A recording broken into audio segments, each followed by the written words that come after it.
The Subcommittee on Highways and Transit will come to order. I ask unanimous consent that the chairman be authorized to declare a recess at any time during today's hearing. Without objection, so ordered. I also ask unanimous consent that members not on the subcommittee be permitted to sit with the subcommittee at today's hearing and ask questions. Without objection, so ordered. As a reminder, if members wish to insert a document into the record, please also email it to documentsTI@mail.house.gov. Now, before I deliver an opening statement, I understand that we have a big birthday coming up. Miss King Hines, I understand you'll be 30 years old. Is that correct? Happy birthday.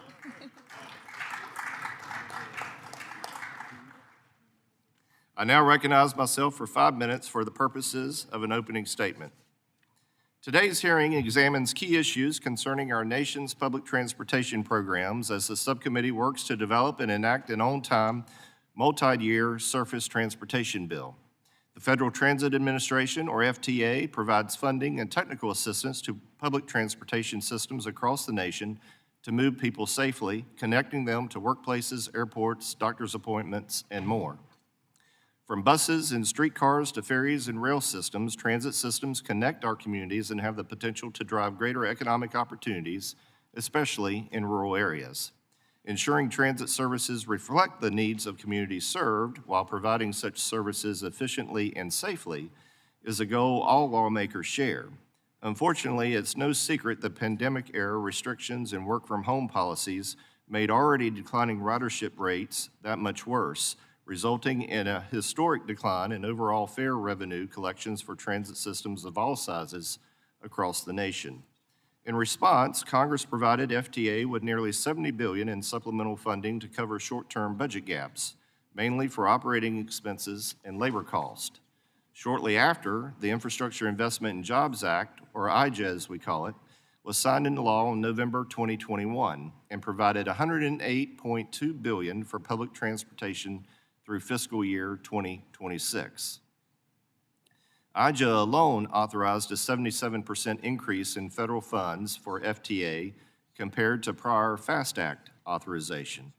When you combine both IJA and the supplemental COVID funding, nearly $180 billion federal taxpayer dollars have been directed to public transportation systems since 2020. Despite this significant investment, ridership today hovers around 79% of pre-pandemic levels. Concerningly, crime has become more rampant on several transit systems, endangering passengers and transit workers alike. The traveling public deserves better, and so do the men and women who work around the clock to transport riders safely to their destinations. Congress must work to hold recipients of federal dollars accountable and ensure public transportation services are reliable, safe, and maintained to a certain standard. Thankfully, the Trump administration has taken federal investments in our transit system seriously and is directing certain legacy systems to reduce crime and fare evasion to improve security for passengers and workers. I commend Secretary Duffy for taking a strong look at this and conducting much-needed oversight of these systems. We look forward to working with the administration to advance common-sense reforms to improve the ridership experience. Now, with the structural deficits our nation is running, we can no longer afford to throw money at issues and hope to see changes. And this includes public transportation systems. We have an opportunity in the next surface bill to ensure public transportation systems have the flexibilities needed to deliver high-quality services. Each community is unique in its ridership needs and its delivery of services. And while some systems have reduced or eliminated fares in hopes of increasing their ridership rates, others have pursued innovative strategies to increase efficiency, such as reorienting services and routes, employing microtransit, or expanding use of contracted services. It is always helpful to define what success is, and it begs the question as to whether ridership is the appropriate measure to determine the health of a transit system, given the variation of factors that apply. I look forward to hearing from our witnesses today about what they feel is working in the transit industry and what challenges transit systems face that this subcommittee may need to address as we work to reauthorize our nation's surface transportation programs. I now recognize the ranking member of the full committee, Mr. Larson, for his opening statement. Thank you, Chair Rouser. And as we know, Ranking Member Norton is in a markup in a different committee that has its hearing room moved to the other side of the Capitol. So it's taken a bit to get over here. So I'll just step in to get us started and just note that the bipartisan infrastructure law has made landmark investments across all ways of traveling that keep people moving and keep our economy moving. That includes investments in transit. Now, Congress provided record transit investments that are improving safety. They're helping transit agencies purchase new buses and rail cars, and therefore creating jobs and economic opportunity. Transit agencies are taking proactive steps to support ridership by redesigning bus networks, adding service on nights and weekends, improving frequency, and providing better pay and incentives to workers. Communities are reaping these benefits with transit rebounding to 84% of pre-COVID ridership levels. In my own district, a lot of this is happening. All these innovations the chair discussed are all happening in my district, depending on the transit agency as well. A lot of these investments have occurred in my district, including $15 million for island transit on Whidbey Island that is exploring the purchasing of hydrogen fuel cell buses and fueling infrastructure. There's reinvestments into operation and maintenance of facilities as well. These investments have brought over $58 million for Community Transit's Swift Orange Line BRT. That service has been open for just over a year and has already transported 810,000 riders. Similar investments are happening all over the country. The BIL included investments to broaden the reach of transit and to ensure that transit works better for everyone. Congress created the All Stations Accessibility Program to make sure we're living up to the promises of the Americans with Disabilities Act. Congress has provided support for ferry service in rural areas and investments in low-emission vessels of the future. The BIL is replacing aging rail cars to make transit systems more reliable for travelers. And Congress also prioritized protecting frontline transit workers and providing them the skills they need to operate and maintain the next generation of buses. These investments are as well boosting the economy and creating jobs. Transit provides economic security for those who ride transit systems and those who help build, maintain, and operate them. The transit industry is a significant job creator, directly employing 430,000 people and, of course, supporting millions of private sector jobs. 77% of federal public transportation investments flow to the private sector. And every $1 billion that we authorize and get spent for transit creates or sustains 50,000 jobs. And so today, we'll hear a lot of testimony. We'll hear from the Transportation Trades Department of the AFL-CIO, whose members proudly do these jobs every day. And I look forward to learning how Congress can continue to support transit workers in the reauthorization bill. But even businesses that do not have a direct tie to the transit industry reap these benefits, since nearly 9 out of 10 transit trips have a direct impact on local economies. Transit is a tangible cost saver for individual families. According to one of our witnesses today, the American Public Transportation Association, the average household spends 16 cents of every dollar on transportation, and 93% of this goes to buying, maintaining, and operating cars, the single largest family expenditure after housing. By taking transit, living with one less car, the potential for households is that it can save $13,000 a year to spend on other things. Providing options to ensure people can get to where they need to go is even more crucial today as costs mount for Americans. Now, while the BIL made historic strides to improve public transit systems and service, transit systems require ongoing investment. The American Society of Civil Engineers estimates a $152 billion backlog over the next 10 years to bring our transit systems up to a state of good repair. Disinvestment in America's infrastructure did not happen overnight, nor will it be fixed overnight. That's why we need to build on the progress that we made in the BIL, and I'm committed to developing a bipartisan transportation bill, and transit will be a key component of that. Whether you represent a major city, suburban communities, or rural areas, like I do in my district, all over the place, there are people, regardless of how they get around, they do rely on transit, and they're employed in the transit sector. So I look forward to hearing from our witnesses today about how we can build on the success from the BIL and what we ought to be thinking about as we build the new surface transportation bill. With that, I yield back. Ms. Norton, you're recognized. I would like to thank Subcommittee Chair Rouser for holding this hearing on our nation's transit systems. Transit is the backbone of communities of every size, safely and efficiently connecting people to jobs, healthcare, education, groceries, amenities, and loved ones. The story of our nation's transit systems in the post-COVID era is a comeback story. Transit systems are steadily recovering from pandemic ridership loss.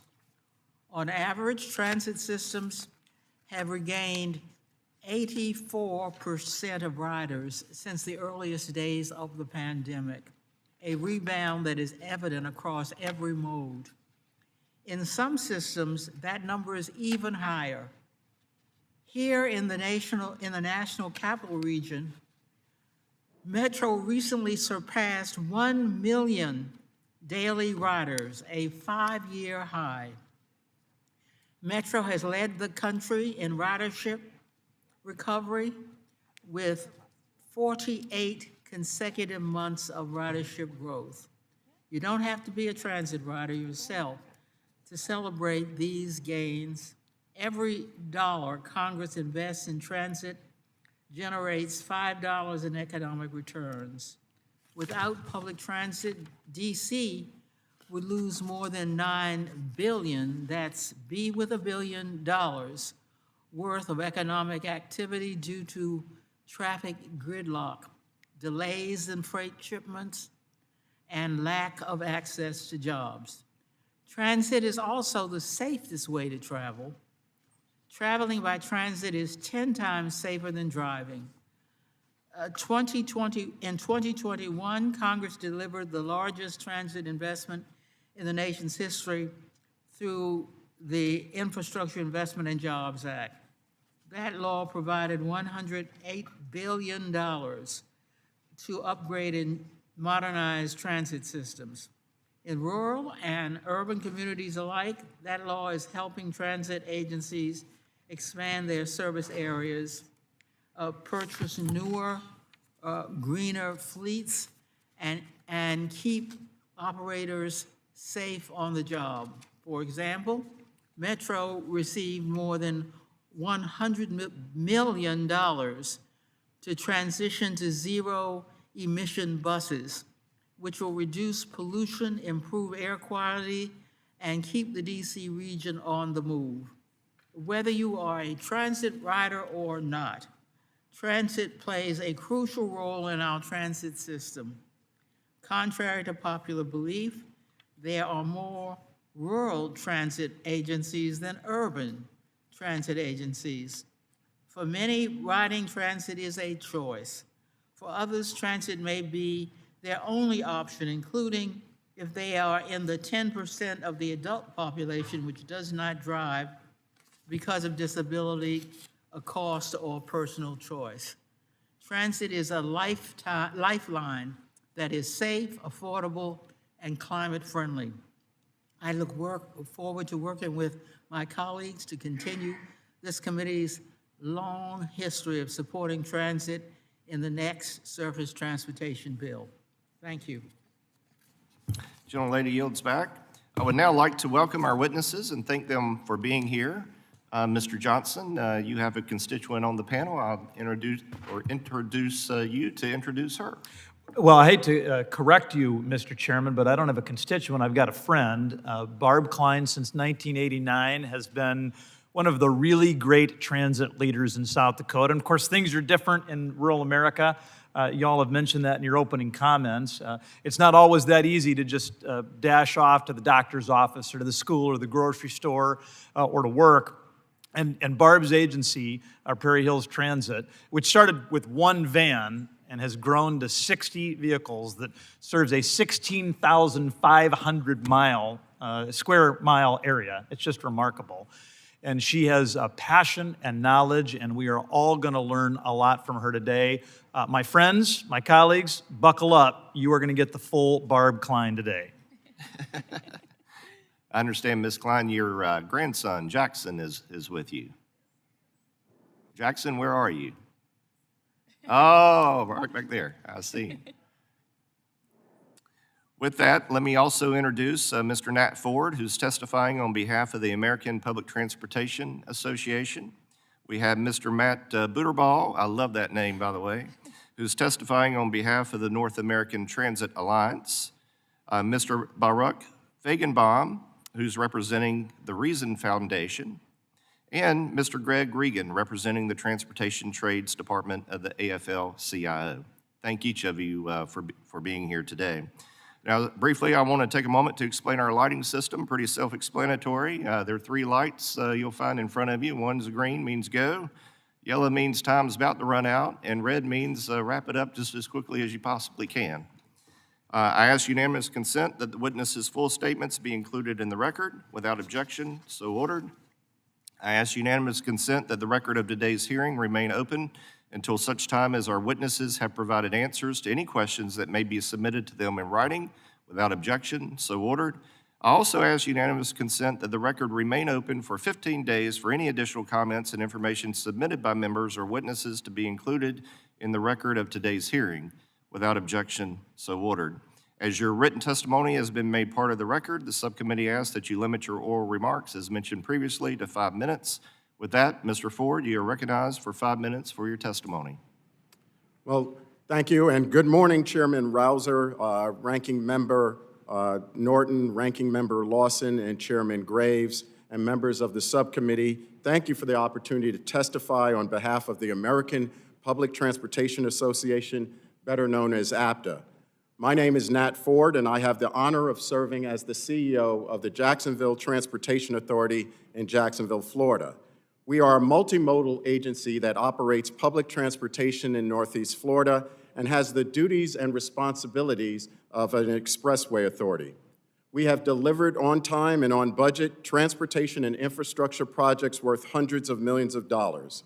In addition to our road building responsibilities, we operate fixed route bus service, paratransit service for the disabled community, and various mobility on demand services, as well as regional services, the St. Johns River Ferry, and a downtown automated people mover. The JTA is a longtime member of the APTA Association, which represents a $79 billion industry that directly employs 430,000 people and supports millions of private sector jobs across America. As this committee develops the next Surface Transportation Authorization Bill, we urge you to recognize that public transportation creates growth opportunities for businesses of all sizes, and it creates good-paying, family-supporting jobs. Transit not only connects workers to jobs and students to school and people to health care, it is an economic driver for the private sector. 77% of federal public transportation investment flows to the American businesses. Transit capital projects support businesses in communities across the nation. Federal funding impacts over 2,000 suppliers in 48 states, including Washington, D.C. And it also includes smaller urban and rural areas where buses, rail cars, and their parts are actually manufactured. Every dollar invested in public transportation generates $5 in long-term economic benefits. Our industry not only moves people, but it helps to drive the economy forward to success. As the recent nominee to lead the Federal Transit Administration, Mr. Mark Molinaro, recently said, transit is more than a system of buses, ferries, and rails. It's the shared circulatory system of our economy, and it connects rural towns with big cities, creating opportunity and driving growth. We call on Congress to continue to invest in transportation and infrastructure to ensure that public transit agencies can continue to address the $100 billion state of good repair backlog and meet the mobility demands of our people across this nation. Moreover, these investments create family wage jobs and help communities grow their economies. Public transportation is also embracing mobility innovation We are ushering in new modes of transportation that will improve public transportation and serve as an agent of positive growth and investment in our country. Congress should also be forward-thinking, enabling transit agencies to continue to be the leaders in this nation in adopting new technologies for our 21st century transportation system. In the wake of the pandemic, public transportation agencies have had to redesign our services. We've had to add mobility on demand options, and we are creating an ecosystem for our riders to reach all mobility needs and options that they require. Transit agencies are harnessing new smart technologies to better serve our customers and enhance safety, such as using artificial intelligence to identify potential hazards for pedestrian safety and leveraging data to produce a stronger business model. In Jacksonville, we've embarked on a transformative plan to expand downtown Jacksonville's public transportation service by introducing autonomous vehicles into our system we call the Ultimate Urban Circulator Program. But more importantly, this program started with a build grant back in 2018 and now has been leveraged into a multi-million-dollar investment by Holon, which is a subsidiary of the Benteler Corporation, and it is selecting Jacksonville to build the first U.S.-produced, ground-up autonomous vehicles in this nation. This 500,000 square foot plant will generate an estimated 839 jobs with $63 million in labor income and $201 million in economic output. With that, thank you for the opportunity to testify before you, and I look forward to your questions. I don't think I've ever had a witness that was perfectly timed. Ms. Klein. Well, transportation, we're supposed to be on schedule, sir. Great answer. Chairman Rouser, Ranking Member Holmes Norton, and members of the House T&I Committee's Highways and Transit Subcommittee. Thank you for the opportunity to appear before you today as you review the nation's transit programs and policies in advance of reauthorizing the Infrastructure Investments and Jobs Act. I am here today, both in my role as the Executive Director of Prairie Hills Transit, located in Spearfish, South Dakota, and as a board member of the Community Transportation Association of America. Prairie Hills Transit serves a 16,500 square mile area in South Dakota. Our operation started with a single van 36 years ago. Today, we operate 60 vehicles with a staff of 60. In 2024, we carried 132,000 passengers, representing a nearly 5% increase from our pre-pandemic ridership. Prairie Hills Transit has been a member of CTAA since we provided that first trip in 1989. CTAA is a national nonprofit association providing training, resources, and advocacy for the nation's smaller transit network of more than 1,200 rural, small urban, tribal, non-emergency medical, and specialized transit agencies. In addition to providing general public transit in our service area to jobs, school, supermarket, and much more, Prairie Hills Transit serves assisted living, nursing home, and medical facilities. 12 years ago, the major healthcare provider in our region contracted with us for discharge trips, returns to home out of the area, and trips between medical facilities. In addition to health care, veterans are a focus of Prairie Hills Transit. We operate a service for veterans living in 51 highly rural counties across South Dakota, Wyoming, and Nebraska. Within our service area, Hot Springs, Rapid City, and Sturgis all have veteran hospitals and clinics that generate a significant demand for our transit service. Last year, we built South Dakota's first propane fueling station. We now operate 5 propane buses and are seeing a $14 savings per vehicle per day, which allows us to serve more people more effectively. As a CTAA board member, I'm here representing smaller transit. Despite smaller teams and budgets, these transit systems are highly innovative, deploying the latest technologies that improve their efficiencies. Across the United States, rural transit ridership has recovered a 108% of pre-pandemic numbers, according to the most recent data from the National Transit Database. Rural transit ridership has increased by nearly 25% since 2007, while the share of America's populations living in those same areas declined by 3%. Smaller transit systems generally rely on federal investment to serve their communities. Continued and adequate support of the transit fund formula programs is essential. Within federal transit discretionary or competitive programs, we need set-asides that guarantee levels of participation for smaller transit agencies and allow systems like mine to only compete with other rural agencies.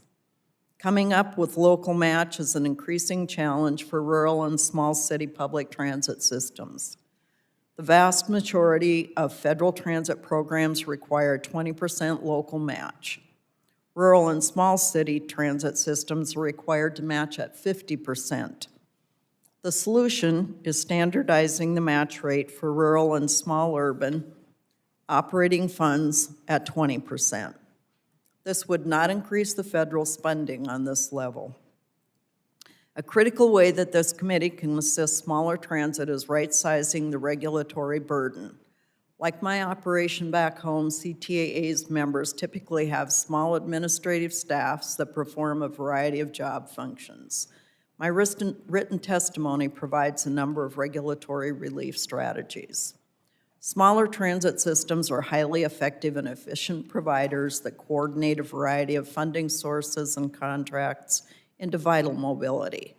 Thank you for allowing us to tell that story today. I look forward to questions you might have. Thank you, Ms. Klein. Mr. Booterball.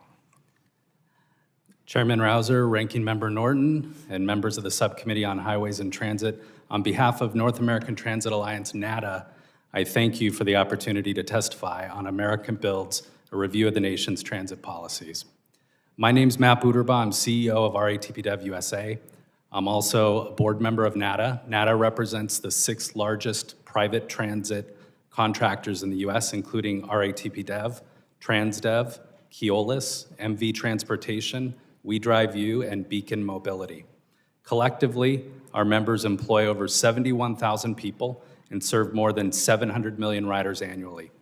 We operate a variety of transit services, including bus, rail, paratransit, and microtransit. NATA's mission is to advocate for the role of private contractors in providing safe, dependable, and cost-effective public transit. More than half of US transit agencies contract out services, and our members provide expertise that helps improve efficiency, safety, and innovation in transit systems nationwide. Private contractors bring unique value to public transit, such as leveraging scale for better operations and maintenance support, operator training, and technology focuses, implementing innovations like alternative fuel vehicles and microtransit, offering competitive bidding that maximizes taxpayer value. Since the COVID-19 pandemic, transit ridership has recovered to about 77%, with significant growth in evening and weekend services. As Congress works on reauthorizing the public transportation program, we urge continued investment in public transit, which remains essential for many people and helps reduce traffic congestion. While the Infrastructure Investment and Jobs Act increased funding for capital expenses, operating expenses are still primarily funded by fare box revenue and state and local subsidies. NATA members can help close the gap by delivering cost-effective services, from micromobility and innovative operator recruiting to maintenance supply chain enhancements. Our members are pioneering innovative solutions to meet customer demand. I'd like to highlight just a few examples. RATPDev in Durham, North Carolina, restored service to pre-pandemic levels and beyond, well ahead of schedule, and achieved record ridership and process by refining focus on operator recruitment and evolved focus on safety culture. TransDev in Nassau County, New York, improved service through new fare systems and launched a new microtransit offering called Nice Mini that offsets more expensive big bus service while meeting the community's evolving transit needs.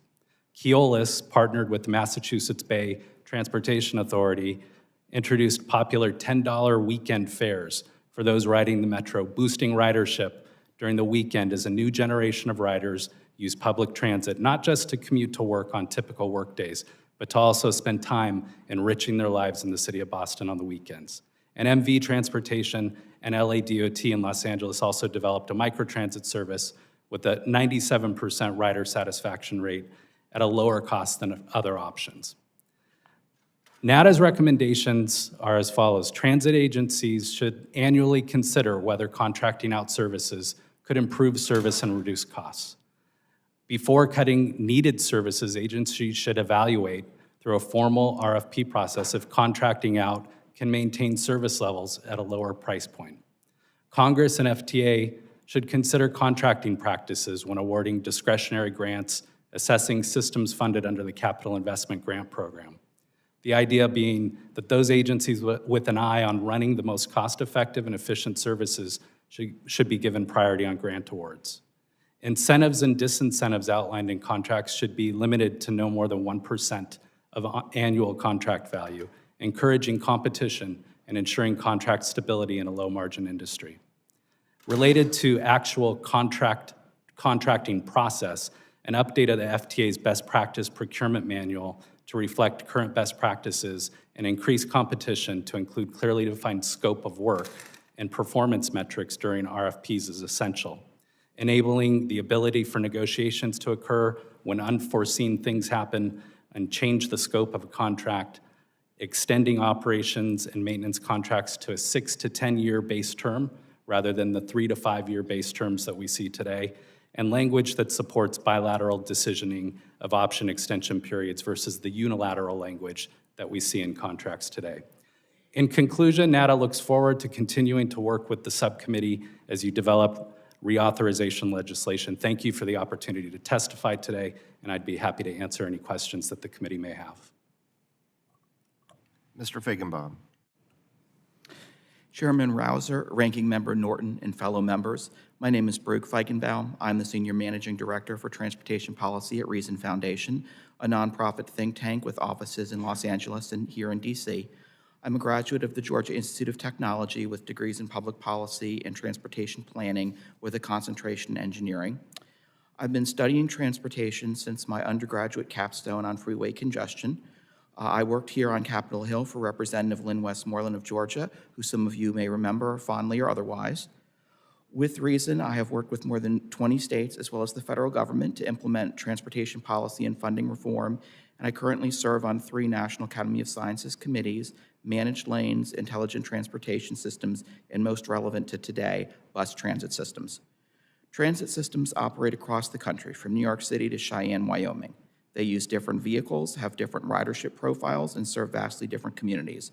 There is no one-size-fits-all solution, but I want to highlight some trends that apply to most systems and then suggest some possible solutions. COVID-19 dealt a serious blow to the transit industry. 5 years later, transit agencies are facing at least 5 major problems. The most serious problem remains crime. While some may feel perception of crime is worse than the actual problem itself, all it takes is one incident for some riders to never use the system again. Los Angeles Metro provides an example. Between 2020 and 2023, crime on its system increased 55%. After creating its own police force in a concerted effort to curb fare evasion, overall crime continued to increase, although violent crime did decrease slightly. It still remains at 2,057 incidents per year.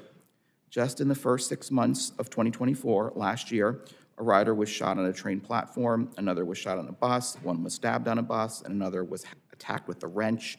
Another rider was stabbed inside an elevator, a bus was hijacked, a bus driver was stabbed in the chest, a train rider was shot dead, an altercation on a bus spread into the street near the transit station, leading to multiple stabbings. Ridership has been hard hit. While a few transit agencies in areas with fast-growing populations have recovered, transit use in most regions is down anywhere from about 20% to as much as 60% compared to 2019.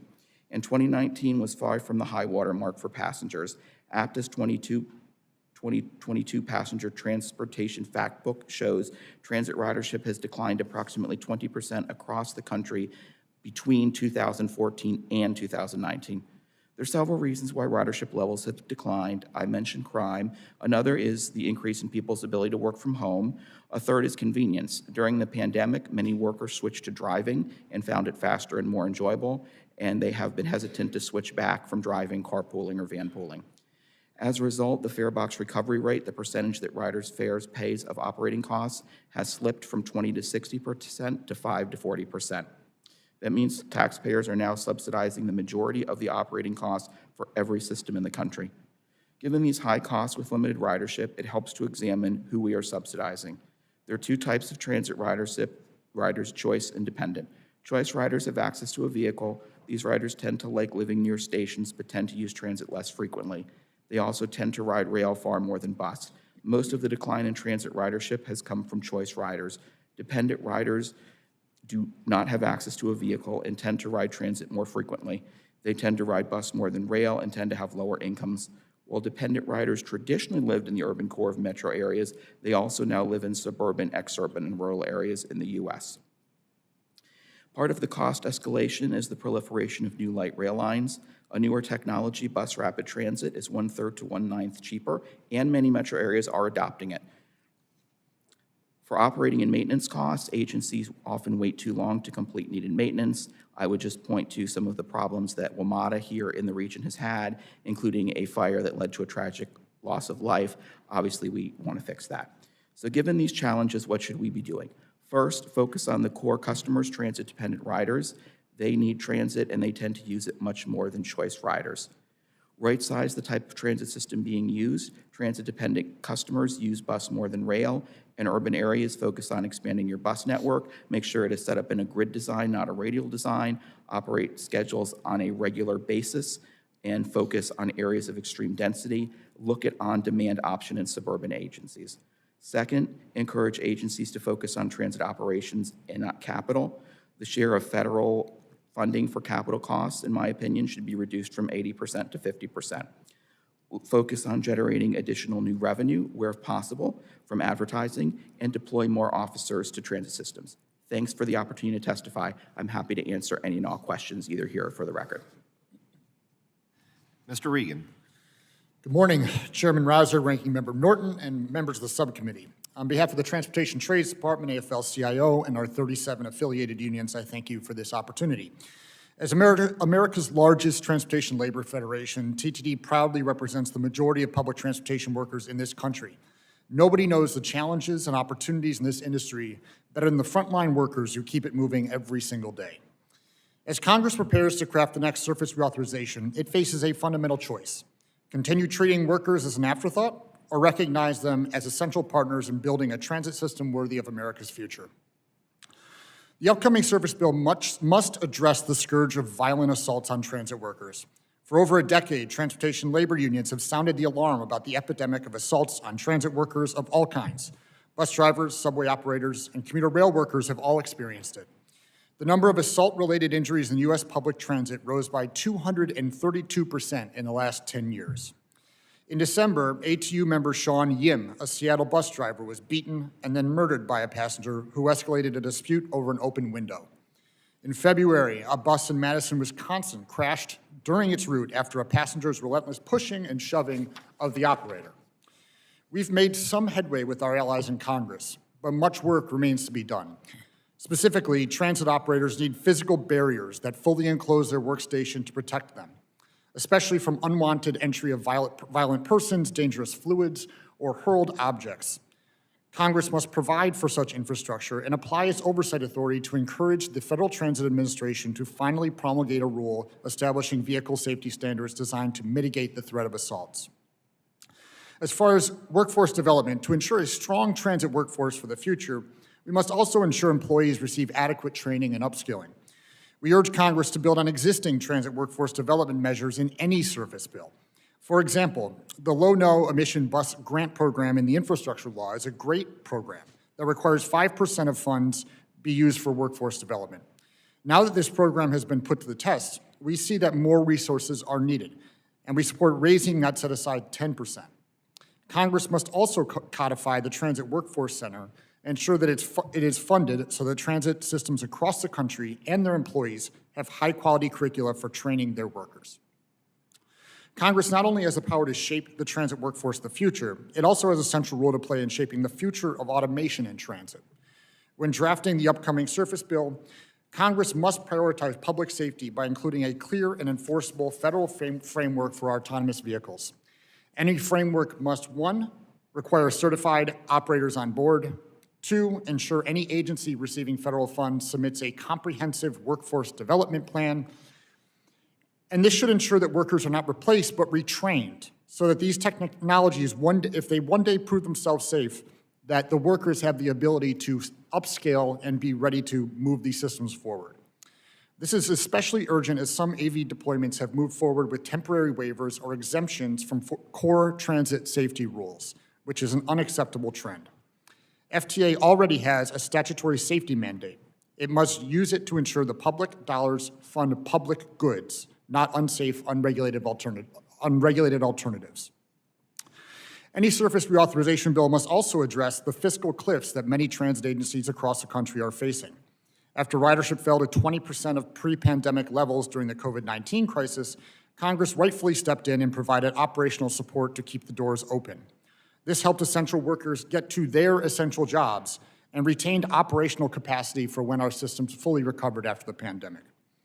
Now, ridership has recovered about 85% of its 2019 levels, and that is worth celebrating. But recovered ridership alone won't be enough to protect this public good.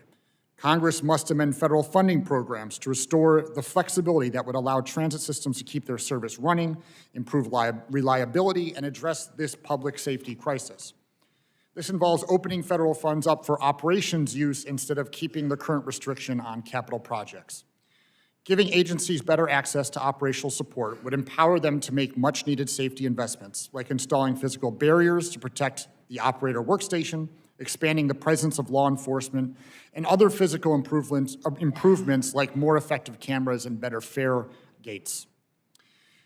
We are confident that the upcoming Surface Bill is an opportunity to improve safety and service across our transit systems, large or small.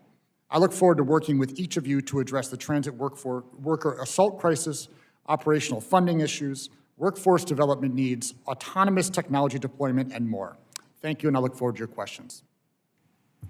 Thank you very much, and I thank all of you for your testimony. Very, very, very good.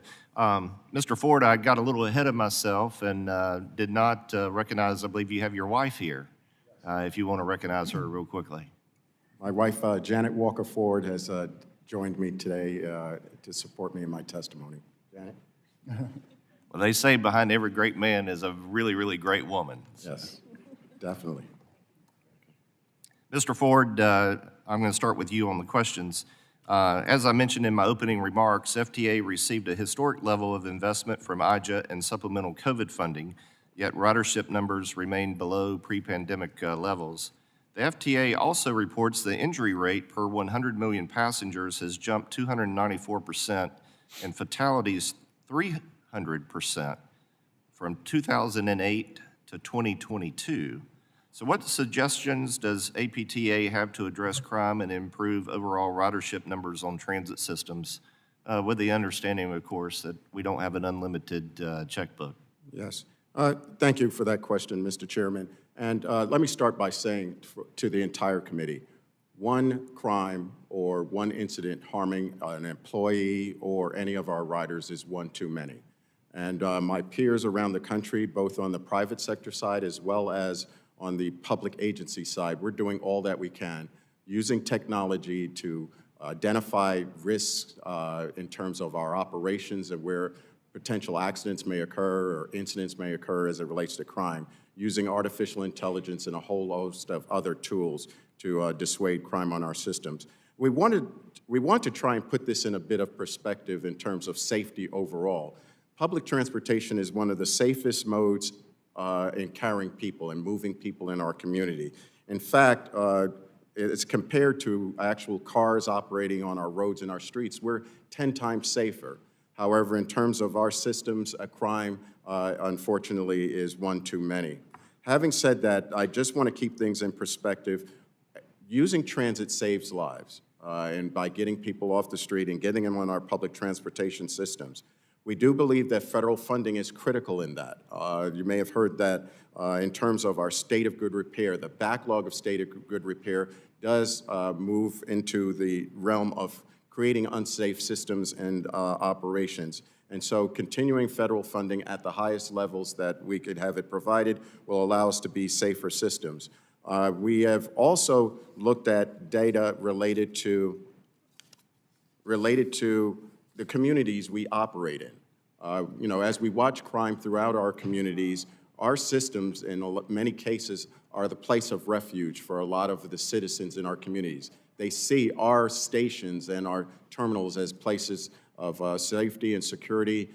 We have deployments of officers as well as security guards, and then also hardening of our vehicles with barriers for the bus operators or the train operator to continue to do their jobs in a safe manner. So I think I just want to end with what I started with. We take crime very seriously. We're working with local jurisdictions in our communities, police departments, sheriff's offices, to ensure the highest levels of safety on our system. Are we 100% there? There's still always more work to do until we get to zero crimes and incidents on our systems. Ms. Klein, can you elaborate on the types of services Prairie Hills Transit offers and how you're able to operate on a balanced budget, understanding, of course, that rural areas, you have challenges that you may not have in other areas, obviously. Thank you for the question. We provide all types of service up until we get to emergency, such as ambulance service, but we're providing all the way from transportation for school-age children, transportation for individuals with disabilities. The majority of our vehicles are lift-equipped or ramp-equipped, and the fact that we're able to provide a full service is very important to all the communities that we serve. Now, let me remind you that the majority of our service area can be 7 people or less per square mile.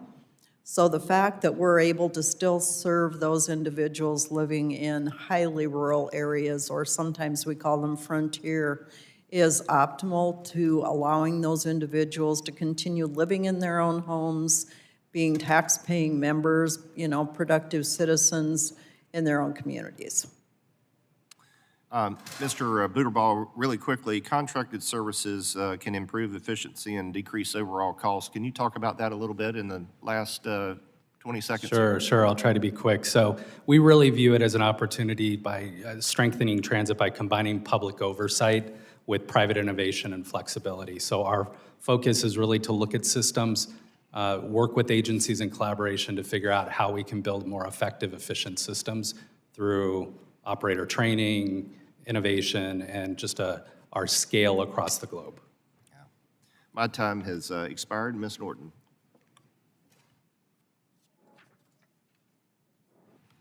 Mr. Regan, bus operator safety is a key issue for your members and needs to be a priority for this committee in the next Surface Transportation Reauthorization Bill. What recommendations do you have for making sure frontline workers are protected on the job? Thank you, Ranking Member. But we have this has become an increasing problem, and what we've recommended certainly is to go beyond what was already achieved by Congress in the bipartisan infrastructure law. We would like to see a full requirement of physical barriers so that we can redesign the workspace for bus operators and transit operators to protect them from outside threats, be it somebody trying to force their way in, someone throwing something at the operator, but redesigning that workspace, and that's what it is for these transit operators, is their office. And we need to have a directive and federal leadership to ensure that we are designing these spaces in a way that they are safe, but also that the passengers that they're driving are safe as well. Thank you, Mr. Regan. Mr. Ford and Mr. Regan, riding transit is 10 times safer than driving a car. However, the Trump administration has threatened to withhold funds for major transit systems, citing purported concerns about safety. What would what would withholding federal funds mean for transit safety? Thank you for the question. In terms of federal funding, it's very important that we look at the overall funding picture for public transportation. The work that we do and the funding we receive to maintain our systems in a state of good repair, it inures to us having safe systems from an operational standpoint, the reliability of our equipment, the maintenance of our equipment, ensuring that our systems, our infrastructure is kept in a state of good repair. I would also say that we rely on our federal partners in terms of that funding, because then there is additional funding that could be utilized to create security for our operators and our maintenance personnel, frontline personnel who are actually working in our facilities. So funding is critical in terms of the overall safety of our systems. I agree entirely with what Mr. Ford said. This is a critical issue, and if we are going to make progress on improving safety, we need to have those investments in our systems, whether it be having more uniformed police available, just the visual of having security personnel there in the systems helps a great deal, but also improving the infrastructure of the system itself. They can be better gate technology, which we're seeing here in Washington, D.C., for example. There could be designing the facilities on the buses themselves, ensuring that we have better camera coverage as well. Those are all things that require funding and stuff that the federal government needs to take a leadership role in to make sure that we have it across the needs of different agencies. Mr. Ford, your testimony noted that Jacksonville is developing a transit-centered approach to Vision Zero, which focuses on improving bicycles and pedestrian safety around public transit facilities. How is Jacksonville improving safety across modes?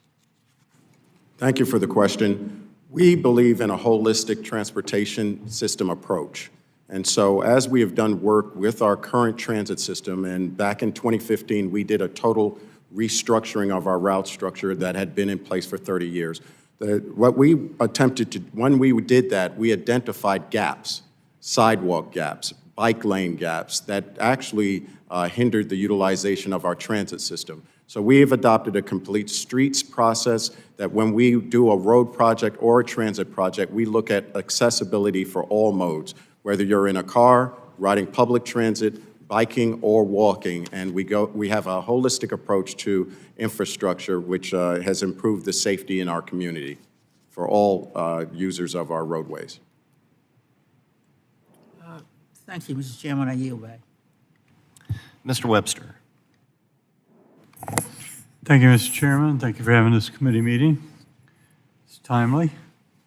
Mr. Ford, I've long been concerned about improving the transportation for seniors and for people with disabilities. In my district is the Villages, where all your dreams come true, and they hosted a pilot program 2 years ago in conjunction with the Florida Department of Transportation that deployed a shared autonomous shuttle. And it was used in conjunction with a healthcare facility there, and worked out great. But our autonomous vehicles you deploy in Jacksonville, accessible by seniors and those with disabilities? Yes, thank you for the question. Yes, they are accessible for senior citizens in our community, and in fact, we used our senior and disabled advisory committee to help us design the vehicles that will be deployed on our project this summer. And so we sought their input very early on with our contractors to develop a fully accessible public transit autonomous vehicle shuttle. In your experience, how are you ensuring that accessibility is a key feature as we continue to develop this technology? Yes, as we develop this technology, we recognize that for senior citizens as well as the disabled community, having those special needs, we drive our design of these systems to support those individuals first, which then clearly will provide accessibility for the rest of our community. So we designed with the most challenging accessibility population in our community, which is seniors, children, disabled members of our community. That is part of our initial design, and they were there at the very forefront of the U2C program. Fantastic. Ms. Klein, if there were a infrastructure bank created for each state, funded totally by private money, and leverage maybe, and leverage 10% of that for local projects that are rural in nature.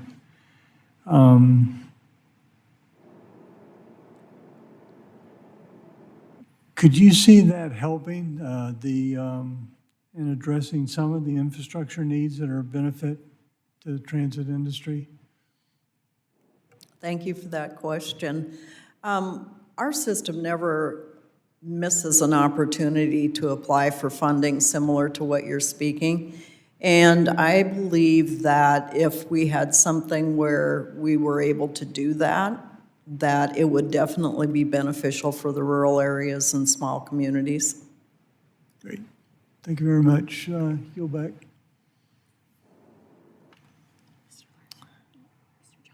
Mr. Johnson, you're recognized. Thank you, Mr. Chairman and Ranking Member, for holding this hearing. And thank the witnesses for your testimony today. It's time that we start thinking about working class Americans. They're living in constant fear, seeing headlines every day about the economy going into the tank because of tariffs, about cuts to Medicare, Medicaid, Social Security, and other programs that they depend on. And my office is flooded with calls and emails from people terrified they'll lose their benefits, their job, and their security. When we talk about our transit system, we're really talking about people. I think about the working families who depend on transit to get to work on time, to get their kids to school, or to make a doctor's appointment without a car. During the pandemic, Congress stepped up. We made sure that buses ran, trains kept moving, and workers stayed on the job. Then we doubled down with the bipartisan infrastructure law, the largest transit investment in U.S. history. Now is not the time to be stepping back from that progress. We would be neglecting the very workers who kept this country running and who risked their lives during a global crisis to keep the wheels of America turning. So cutting transit investment will not just slow progress, it will raise unemployment and send a dangerous message that some people simply don't matter. It's time to stop taking from working class Americans and start giving them the future that they deserve. Mr. Reagan, on March 27th, President Trump signed an executive order ending collective bargaining at agencies involved in national security, claiming it would allow these agencies to, quote, execute their missions without delays or interference from union-related obstacles, end quote. There's a concern that this executive order will be used to erode collective bargaining rights in other agencies like the Federal Transit Administration. Given the challenges transit workers are facing, can you discuss how this executive order could affect their ability to advocate for themselves? Yes, and thank you for the question. The executive order, federal employees it's already a right-to-work environment. They don't have the ability to collectively or to bargain for wages and benefits. I mean, this is about protections in the workplace. The union representation they get is to make sure that they're not unfairly punished. The way that executive order is executed, what they're trying to do, essentially it says that you are a national security threat if you exercise your right of freedom of assembly. That's what they're saying, that the minute you join a union, you are now unable to help a safety-sensitive or a security-sensitive function in your job. And I think that's a very chilling message, because that is one of the most American things you can do is to vote for and join a union. It is a First Amendment freedom of assembly right. And that type of mindset should be chilling to all other union workers, and certainly in areas where safety is critical and where federal funding is also critical. So we are, vocally opposed to that executive order. We are really concerned about it stretching into other areas. But we're going to fight back, because we think it's vital that these workers have the protections that they have earned and that are enshrined in our Constitution. Thank you. Sir, we've seen how public transit agencies have navigated the challenges brought on by the pandemic. Federal investments such as the $108 billion in the bipartisan infrastructure law and the $30 billion in the American Rescue Plan were vital in keeping these agencies operational. However, this funding is starting to run out, and many systems are now facing a financial crisis. As Congress works on the next surface transportation bill, what do transit agencies and workers need from Congress to avoid financial instability and to maintain the recovery momentum? I think we need to, I think this is a really important opportunity for us as a government to evaluate how our programs are working. And I think we had a brief pause during the pandemic where we allowed for operational assistance, the use of federal funds for operating assistance. That was obviously has ended now. I think we need to make sure that as we're looking to reauthorize these programs, we're meeting the needs of the various agencies throughout our country. That includes some areas where they need capital investments. In some agencies, they may need capital investments. In other areas, they may need operational assistance. And that should be, there should be flexibility built in to meet the needs of the communities that are relying on these funds. So how we do that is an important question that this committee and all stakeholders are going to have going forward. All right, thank you. I'm out of time, and I yield back. Mr. Johnson. Thank you, Mr. Chairman. Ms. Klein, I'll come to you again. Of course, you talked about how large your agency is, the area it covers, although it's not just you. I was at River Cities Transit not that long ago, and they cover an area from Pennington County in the west to Dewey County in the north to Todd County in the south, Minnehaha County in the east. I mean, this is really, the geography can be daunting, and yet you mentioned the ridership for Prairie Hills is up 5%. Tell us why that is. Great question. I think part of it is that for 35 years, people have relied on Prairie Hills Transit. They know the name, they know the reputation. We have 3 drivers that have been there for 25 years. So they know their friends, their drivers, their neighbors. But increased ridership in particular for children needing to get to schools so parents can stay at work, not have to leave work. Increased ridership for different types of pools, National Guard, soccer parents, those kinds of things. We're not just doing business the way we've always done it. We're always looking for new ways to meet what the people in the communities are really looking forward to. So, I mean, obviously, increased ridership means increased number of drivers. I suspect you, like a lot of agencies, even with the long tenured drivers you've got, it's difficult to find good drivers when you do have an opening. Some have suggested that the CDL under the hood exemption would be helpful. Tell us more about that. Yeah, that would remove one of the restrictions that drivers who are CDL eligible or have their passenger endorsements need to meet. Many of the buses, I think, in agencies downsized to smaller vehicles, but definitely the CDL requirements got much more cumbersome, much more intensive, and so removing that one piece would definitely be helpful to agencies, in particular smaller ones. So often these new regulations, they may be well-intentioned, but they can actually be really detrimental. And so you look at some of these CDL requirements, I mean, ostensibly that should make us safer. I mean, what's the data with your agency say? I mean, are the safety numbers worse for the drivers without CDL driving those smaller vehicles? I'd assume you have safe driver data on either class of vehicle. Yeah. No, and the example I would use is the 3 drivers that had that 25 years of experience. That has been accident-free. But we also have a significant amount of training that goes into our drivers before they ever hit the road. And so they have certification courses that are trained through CTAA, and we do first aid, CPR. The training that drivers have is, I think, sometimes not identified by the general public. Oh, we hired this guy, threw him in a bus, and now they're driving us. But it's significant. And so our agency has never had a accident of significance and definitely never a fatality in that 35 years. So, but I want to make sure I understand, the new CDL requirements that went into effect maybe a couple of years ago now, you haven't seen any evidence in the field that that has increased safety? No, and in fact, for agencies like us, it's become a real burden because to go to a university and get the training, it's extremely expensive. To have an in-house person that's already got multiple other duties doing that training. We're even training drivers for the school system. So it's cumbersome, and it doesn't need to be. Are there other examples you can think of where federal regulations complicate rather than aid your work? Like, what do we need to work on? I mean, tell us on a bipartisan basis, what can we go fix so you can do a better job of connecting people to social, economic, and educational opportunities? Okay. Well, my example is I have a staff of 60. You already heard that. 4 of us are administrative people.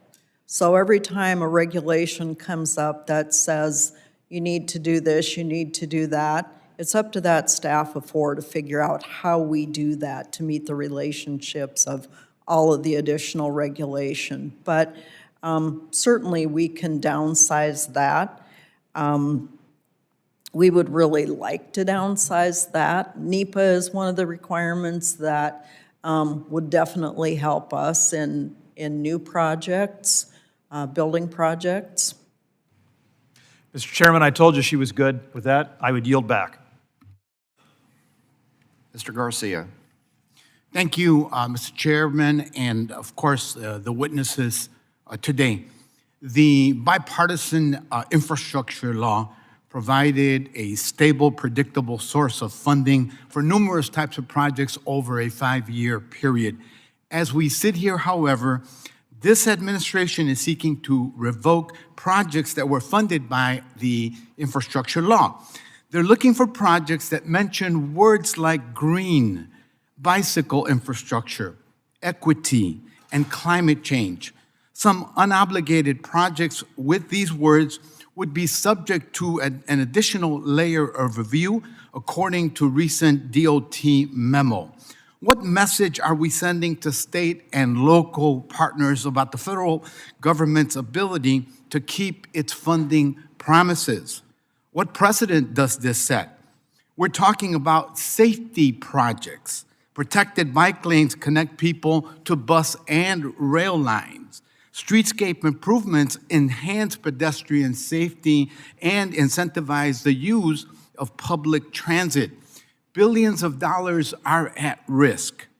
Mr. Reagan, your testimony mentions that public transit ridership has recovered to about 85% or so of pre-pandemic levels. We seem to be on the right track, but fiscal cliff challenges remain. Can you detail what impact this funding freeze would have on the public transit sector, both on workforce and service levels as well?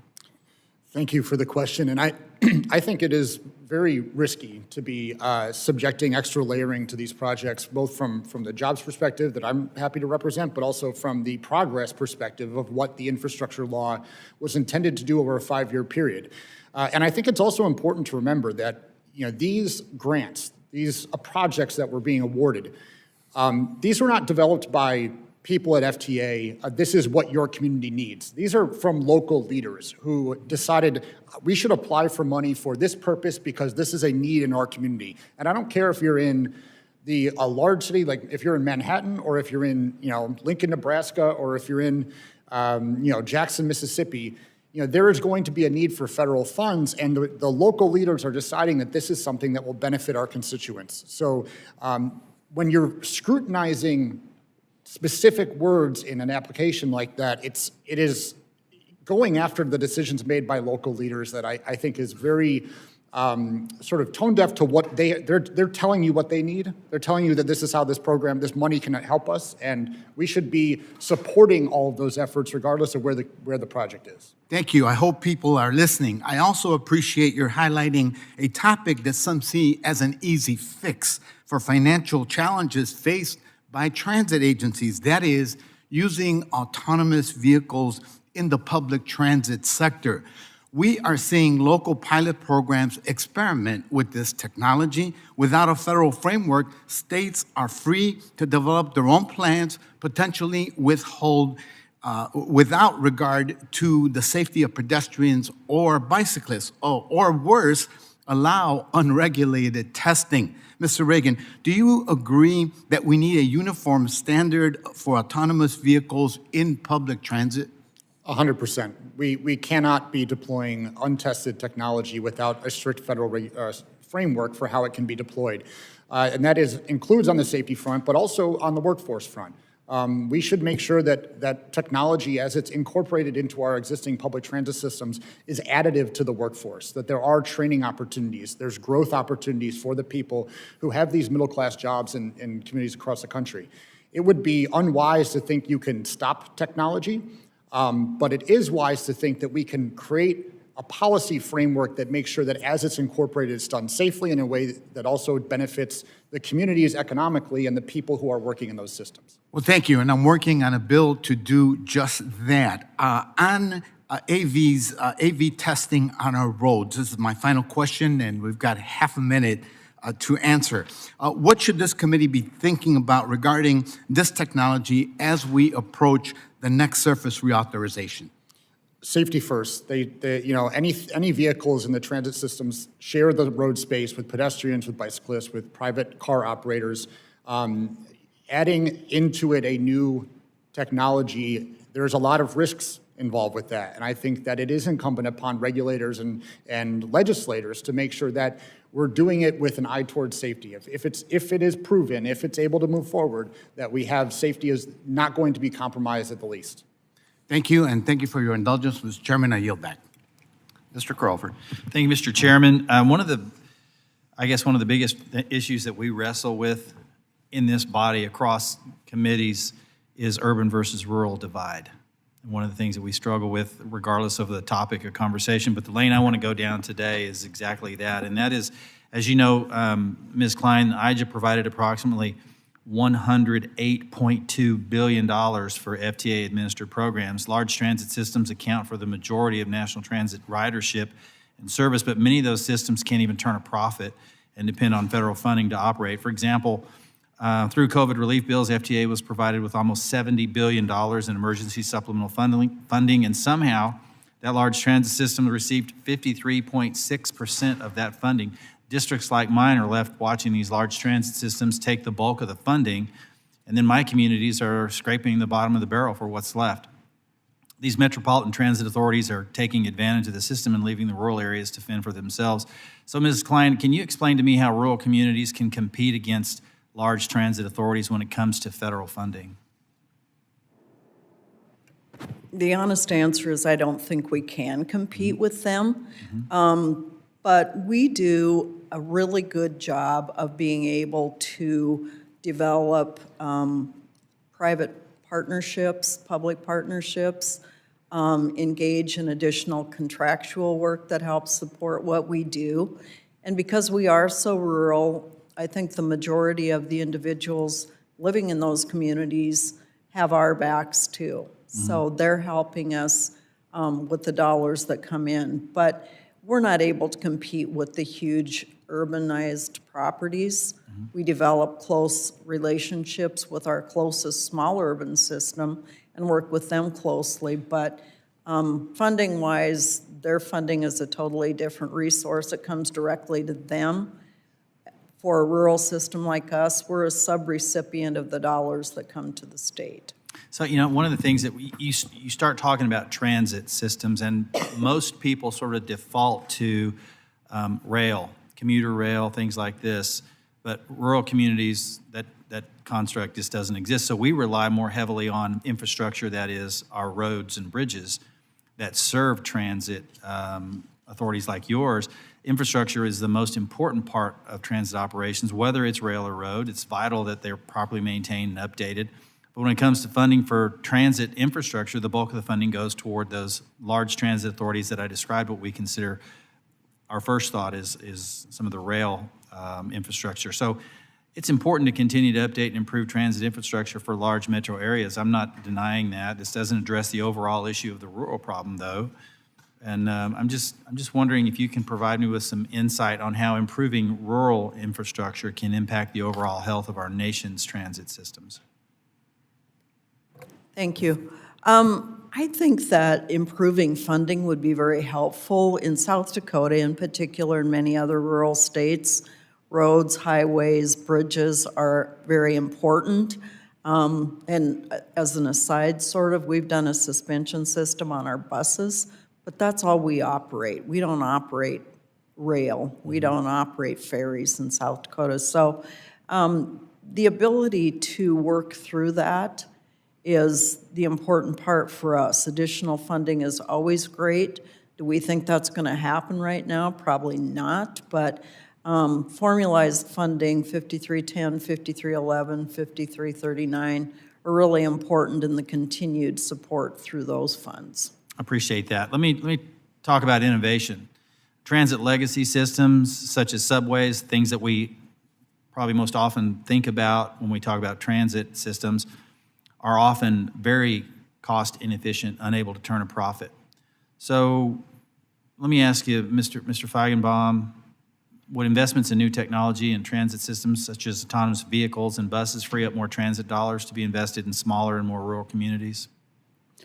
Yeah, they absolutely would, and I think there's something that should be tested. Obviously, some of them are not ready for prime time right now, which is why we have the testing programs.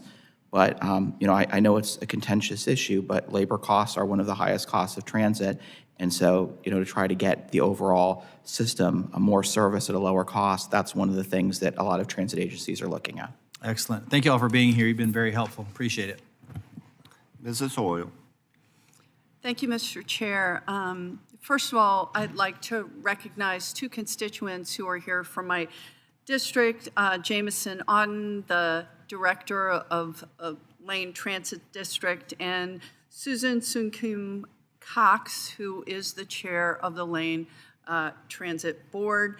And thank you for being here. Very much appreciate the work that you do in both our urban and rural communities. Our people rely on the infrastructure that you are willing to put forward. And I think our transit system, for the size that we are, is exceptional. So thank you for utilizing our taxpayer dollars efficiently. So transit workers are facing increasing threats on the job, 121% increase in reported assaults on operators from 2008 until 2021. I talked to many of our transit operators who really have come to fear going to work. It is incredibly stressful. Nearly 60% of the amalgamated transit union members report that the risk of assault affects their mental health. And there is a real reason to fear. Many assaults are also underreported. Workers often stay silent because they believe reporting it won't lead to action or they fear retaliation. Concerns about crime can drive people away from public transit, right? That's a real fear. A safer transit system brings in more riders, builds public trust, and creates better working conditions for workers who keep it running. Mr. Reagan, how can we ensure operator assault data required by the FTA isn't just collected, but actually leads to enforcement, accountability, and required safety improvements? Thank you for the question. I think those of us in the labor community always viewed those worker safety provisions in the IIJA as an important first step. That was by no means the solution to the problem. And we also have an understanding that when you're trying to correct such a big problem, it is going to take time. And data that informs you where the risks are is so critical to making sure that we can make informed decisions about how to protect workers and passengers. The other important aspect is that data needs to get to the safety committees at each of these agencies. And one of the most important reforms we did there was to make sure that the workers, the unions, had an equal seat at the table in terms of creating a safe work environment, create a safe transit system. Because there is nobody who is going to understand the risks better than the people who are on the ground, on the buses, doing the jobs. So those committees, as they take in the data and as they incorporate the legitimate views of their workforce, that is going to be a really important step for how we can actually try to solve this. But we do need to go farther. We need to make sure that we're redesigning workspaces, as I mentioned, incorporating barriers where possible. Moving the ball forward in this next bill is going to be a critical point on how are we going to solve this problem for good and not just, give a wave at it and move on. Right. Thank you. Transit agencies are on the front lines of public health, housing insecurity, community safety, often without the resources to address those challenges. Mr. Reagan, do you think this shows the need for more flexible federal operating funds to keep agencies protecting workers, supporting riders, and keeping systems running safely? And do you very briefly have some examples of how you think that could work? Yeah, and I think Mr. Ford mentioned this as well in his testimony, that we, as a federal programs are meant to support these agencies across the country. They need to be, in many ways, the programs need to meet agencies where they are.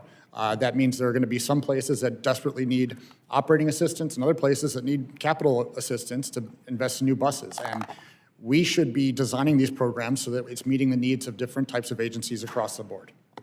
Great. Thank you very much, and I yield back. Mr. Babin. Thank you, Mr. Chairman, and I want to thank the witnesses here. Appreciate you. Mr. Feigenbaum, you mentioned in your testimony that contracting certain services can cut individual transit authorities' operating budgets by as much as 30%. Why haven't more agencies adopted this approach, and what barriers are there to prevent more public transit folks from using this strategy? Sure. Thanks for the question. Yes, sir. So the easiest answer is that it's much easier when you're starting up a new service than when you have an established service, because when you have an established service, depending on the rules you have with labor, depending on some of the other conditions, it can be more challenging. There's also just institutional inertia. We've done it this way, where we're not interested in looking. And it's not always the cheapest solution, but I do think that agencies should look to get 3 bids, minimum 3 bids from private contractors. There's many of them that operate across this country, and also look at do it in themselves and seeing what gets the best value, because it's a combination of lower cost and better ridership experience. Okay, thank you.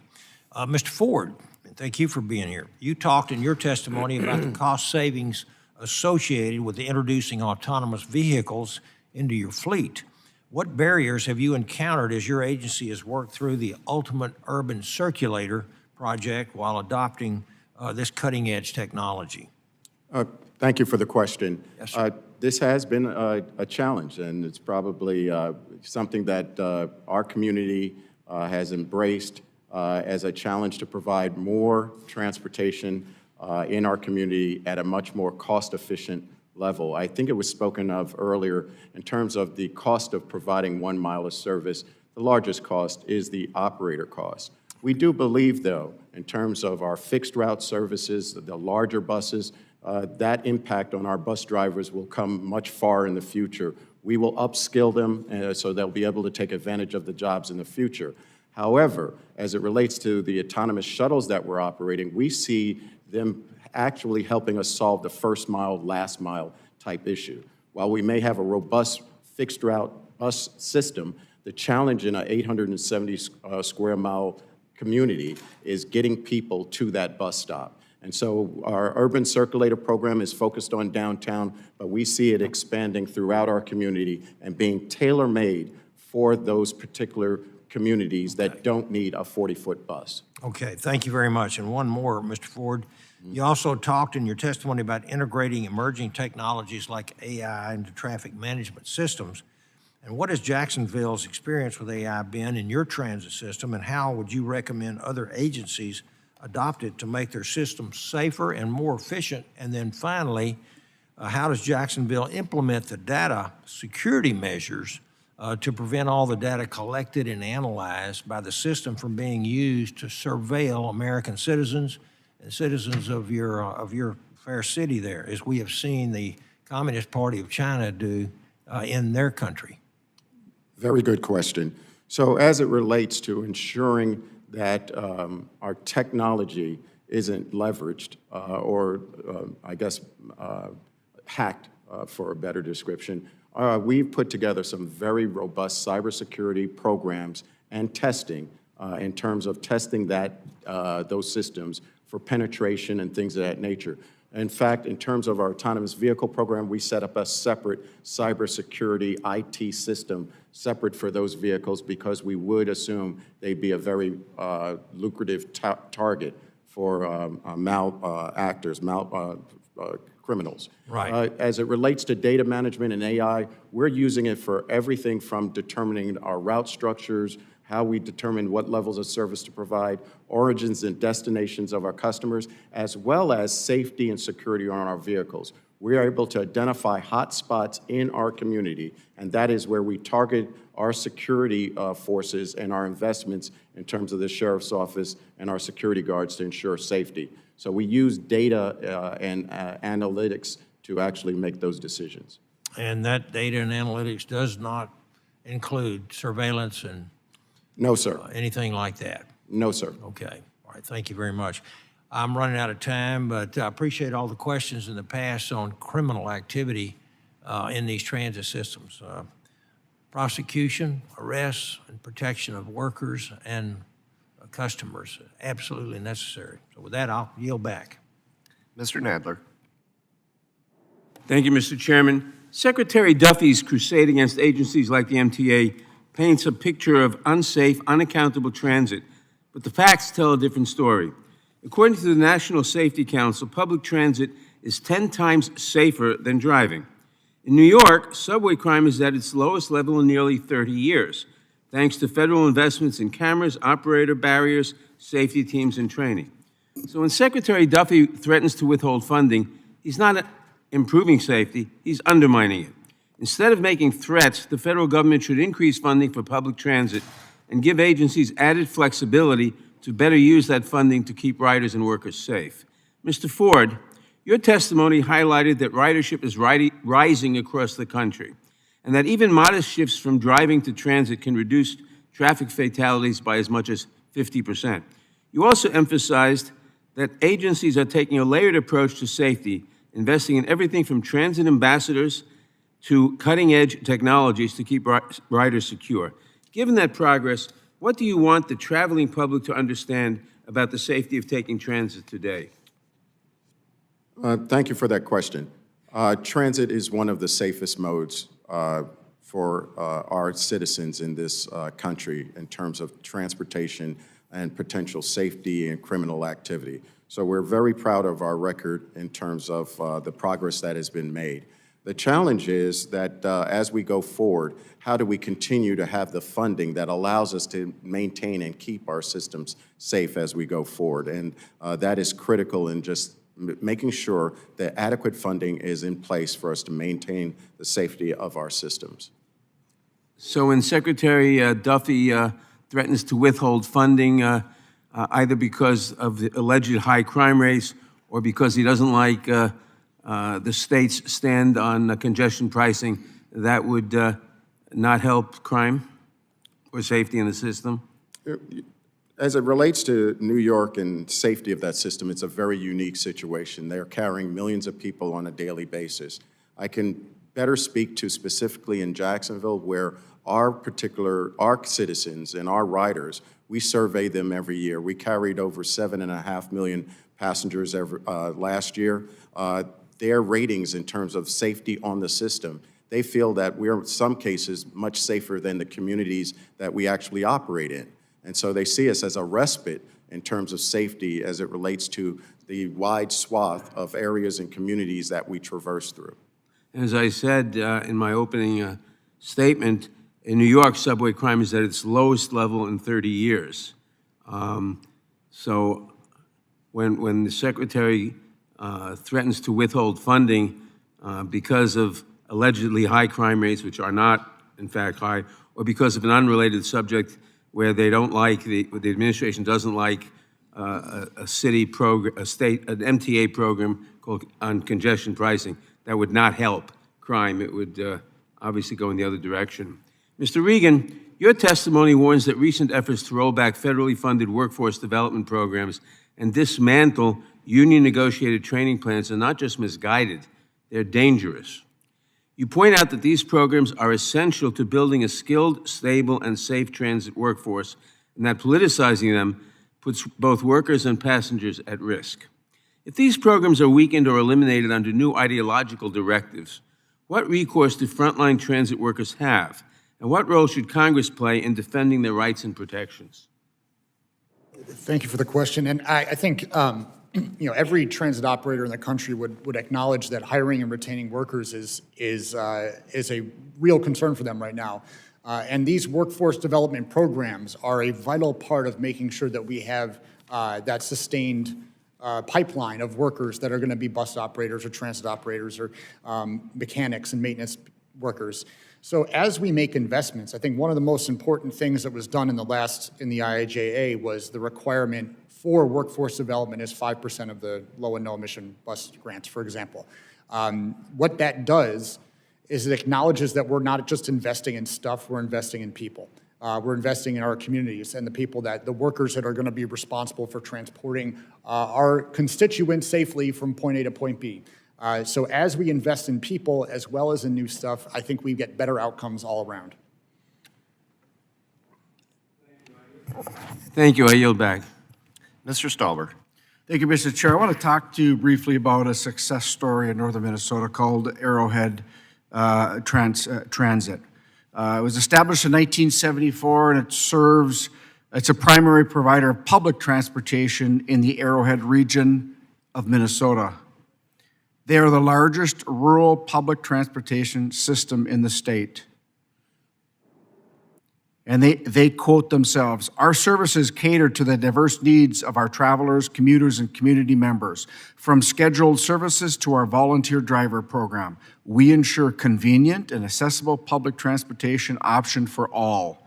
Our drivers undergo comprehensive training covering defensive driving techniques, etc. At the core of our services is Dial a Ride, a flexible and personalized public transportation solution for those seeking adaptability in their commute. Unlike traditional routes, Dial a Ride offers inner-city public transportation with the flexibility you need, providing a quick and efficient journey tailored to your requirements." End quote. Ms. Klein, I have sponsored the Volunteer Driver Tax Appreciation Act in the past 2 sessions of Congress. This legislation increases the federal tax deduction mileage rate for volunteer drivers from its current rate, 14 cents per mile, to be equal to the Internal Revenue Service's business rate currently set at 70 cents per mile. CTAA is a national sponsor of the bill. How could this help your agency and other rural transit agencies? Well, Prairie Hills Transit does not use volunteer drivers. However, we're very supportive of this.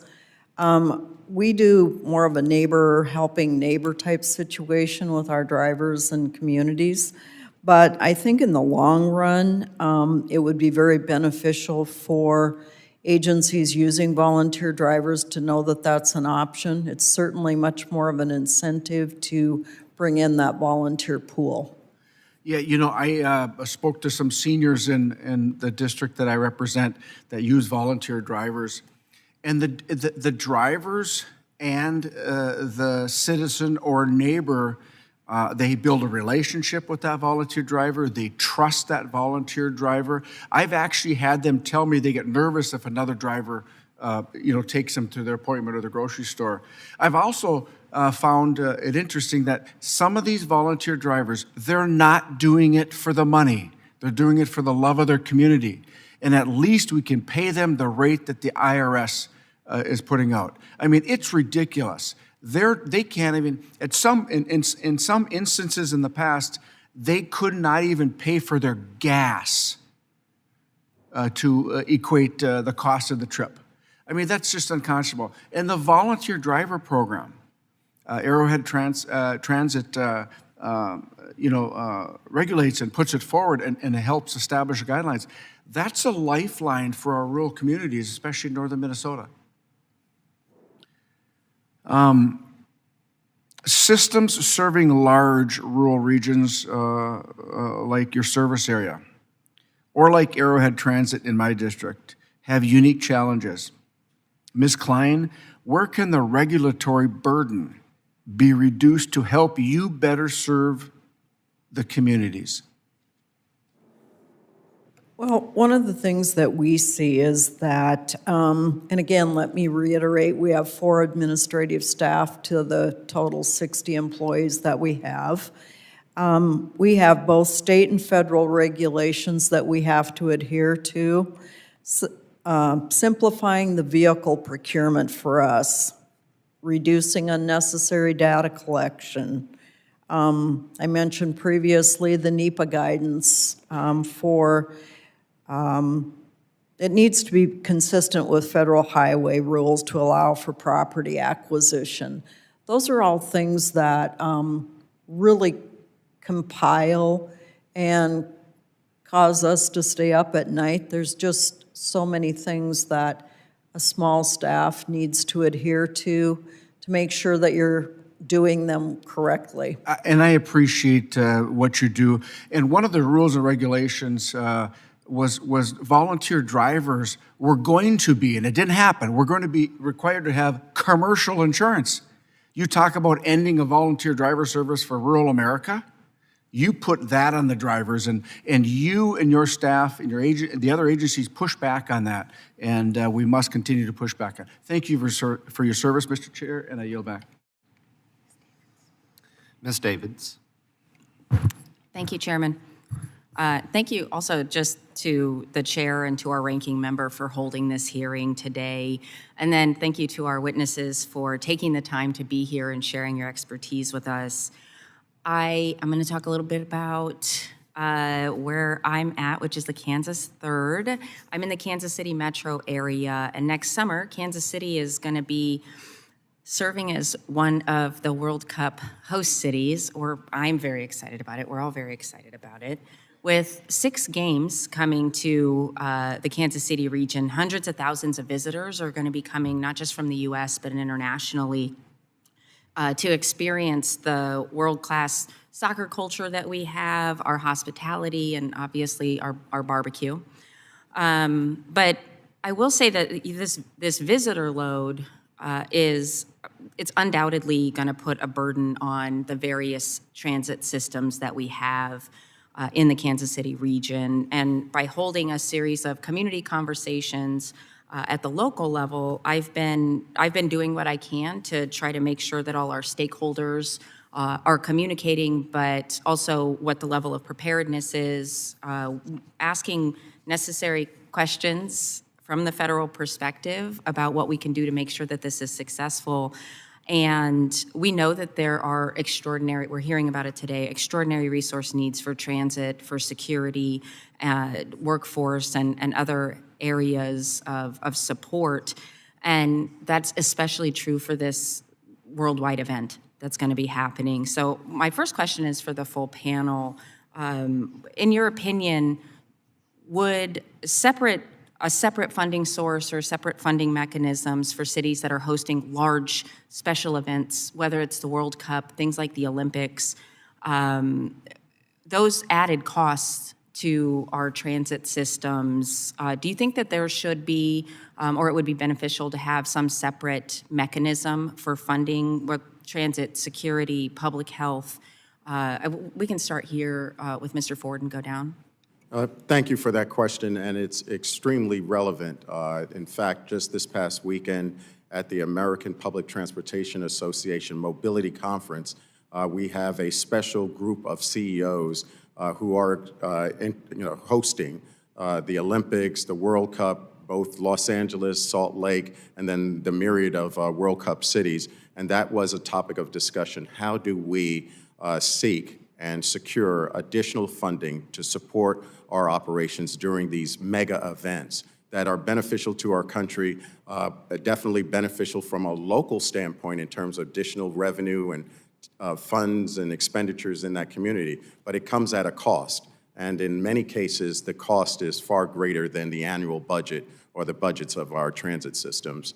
But it's worth the investment at the federal level. We truly believe that. Go ahead. Yeah, no, thanks for the question. Our RATP Dev is actually a Parisian company, so we have run the Olympics in Paris over the summer. And I think if you look to the organization that happened there, that is very much characteristic of how it happened. So there's different budgets set up for security, for movement of the athletes, people who coaches. So there's different buckets set up that I think make it more of a viable option to fund these special events that otherwise just would get convoluted and it's difficult to find the appropriate funding. Okay. And I appreciate that note. We can look internationally for models of funding mechanisms. So my second question that we'll see. My second question is kind of longer term operations of those same systems that are going to be very much used during these mega events in communities like the Kansas City area. And federal law does allow, federal law allows transit authorities in cities with less than 200,000 residents to use federal formula funds for transit operations. And transit systems in regions with more than 200,000 are not permitted to do that. As we talk about transit agencies continuing to make these tough decisions about how to manage budgets, having more flexibility to use their 5307 dollars may help bridge the gap to keep bus routes or operations sustained. I know this has certainly been the case for the Kansas City Area Transportation Authority. They've been struggling to keep their bus routes running while dealing with various budget challenges. Mr. Ford, I will ask you to respond to that maybe in writing after my time has expired, but would love to hear a bit from you about flexibility of using 5307 funds for transit operations. Yes, very quickly. Within our association, there's a great deal of debate at this juncture. So we have not come up with a final determination as an association in terms of that flexibility. And so please. Continued conversation then, Yes, we need to continue that conversation. We look forward to working with you. Thank you. Apologies for going over, Mr. Chair. I yield. Mr. Cowley. Thank you, Mr. Chair. Mr. Ford, I want to ask you about the Jacksonville Autonomous Vehicle Program, because I think as policymakers, we need to be thinking a lot more about the future of transportation, and I think that there is too often a failure to fully appreciate the extent to which the future truly has arrived in many ways. And to see a very clear example of this, you can go to a city in my state, San Francisco, where there is this stark juxtaposition. Starting with the public transportation that exists, you have BART, which is one of probably the worst public agencies in the U.S. The system is a total disaster. There's a $400 million deficit right now. It's very unsafe. People don't feel safe getting on. It's a system from the 1970s. It's unreliable. The trains don't often run on time. Just generally an unpleasant passenger experience. But then you go above ground and you see these sort of curious looking vehicles at first that are operated by Waymo that have become an increasingly salient feature of the landscape in San Francisco. In fact, I believe that they're now second in the rideshare market. They've surpassed Lyft and I think still behind Uber. But in any case, this is actually, I feel like, not that well understood throughout the country for people who don't live in the few places where Waymo currently operates. And they're actually coming to Washington, D.C. next year, so people around here are going to become a lot more familiar with it. But you think about what is the future of transportation, and we can consider this to be public transportation, even though that's not the use of Waymo right now. It's clearly going to be what you're going to be doing in Jacksonville. Is the future of transportation going to look like these systems from the past that don't really work very well and are only really available in a handful of cities? Or is it going to be this sort of seamless point-to-point transit that is extremely reliable, that's extremely safe, and that gets you exactly where you want to go? Now, of course, there are all kinds of challenges involved in making that something that's broadly available and affordable and useful across the country, but I'm interested in the model you're pioneering in Jacksonville. Thank you for the question. As the representative here and the witness testifying for the American Public Transportation Association, we do believe that the conventional transit systems that we currently operate, rail, bus rapid transit, fixed route bus, it definitely has its place because it helps with dealing with congestion in our communities, reducing the number of single occupant cars, and in this Waymo example, you have 1 to 2 individuals in a conventional type vehicle, automobile. So we are focusing on a shared ride use of autonomous vehicles, and that is something that will be part of a holistic system of public transportation that will have our automated people mover. It will have our bus system. It will have these autonomous vehicles. We feel that the first mile, last mile challenge is one of the biggest challenges of getting people out of automobiles and onto public transportation. And in our community, we're not as dense as the Bay Area, but in our community, that first mile and last mile is the immediate barrier to people using public transportation, which would be, in the long run, much more affordable for them and accessible in terms of their lifestyle.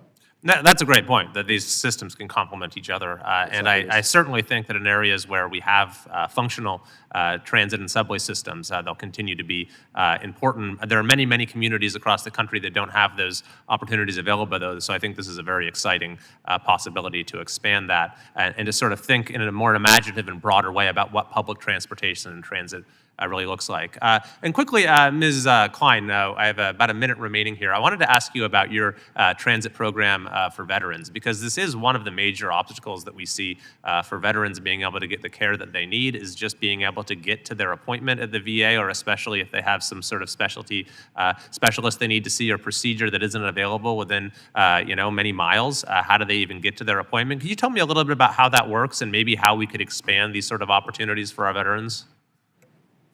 Certainly. The Highly Rural Transportation Grant is a program that is established simply for those veterans living in counties that have 7 or less people per square mile.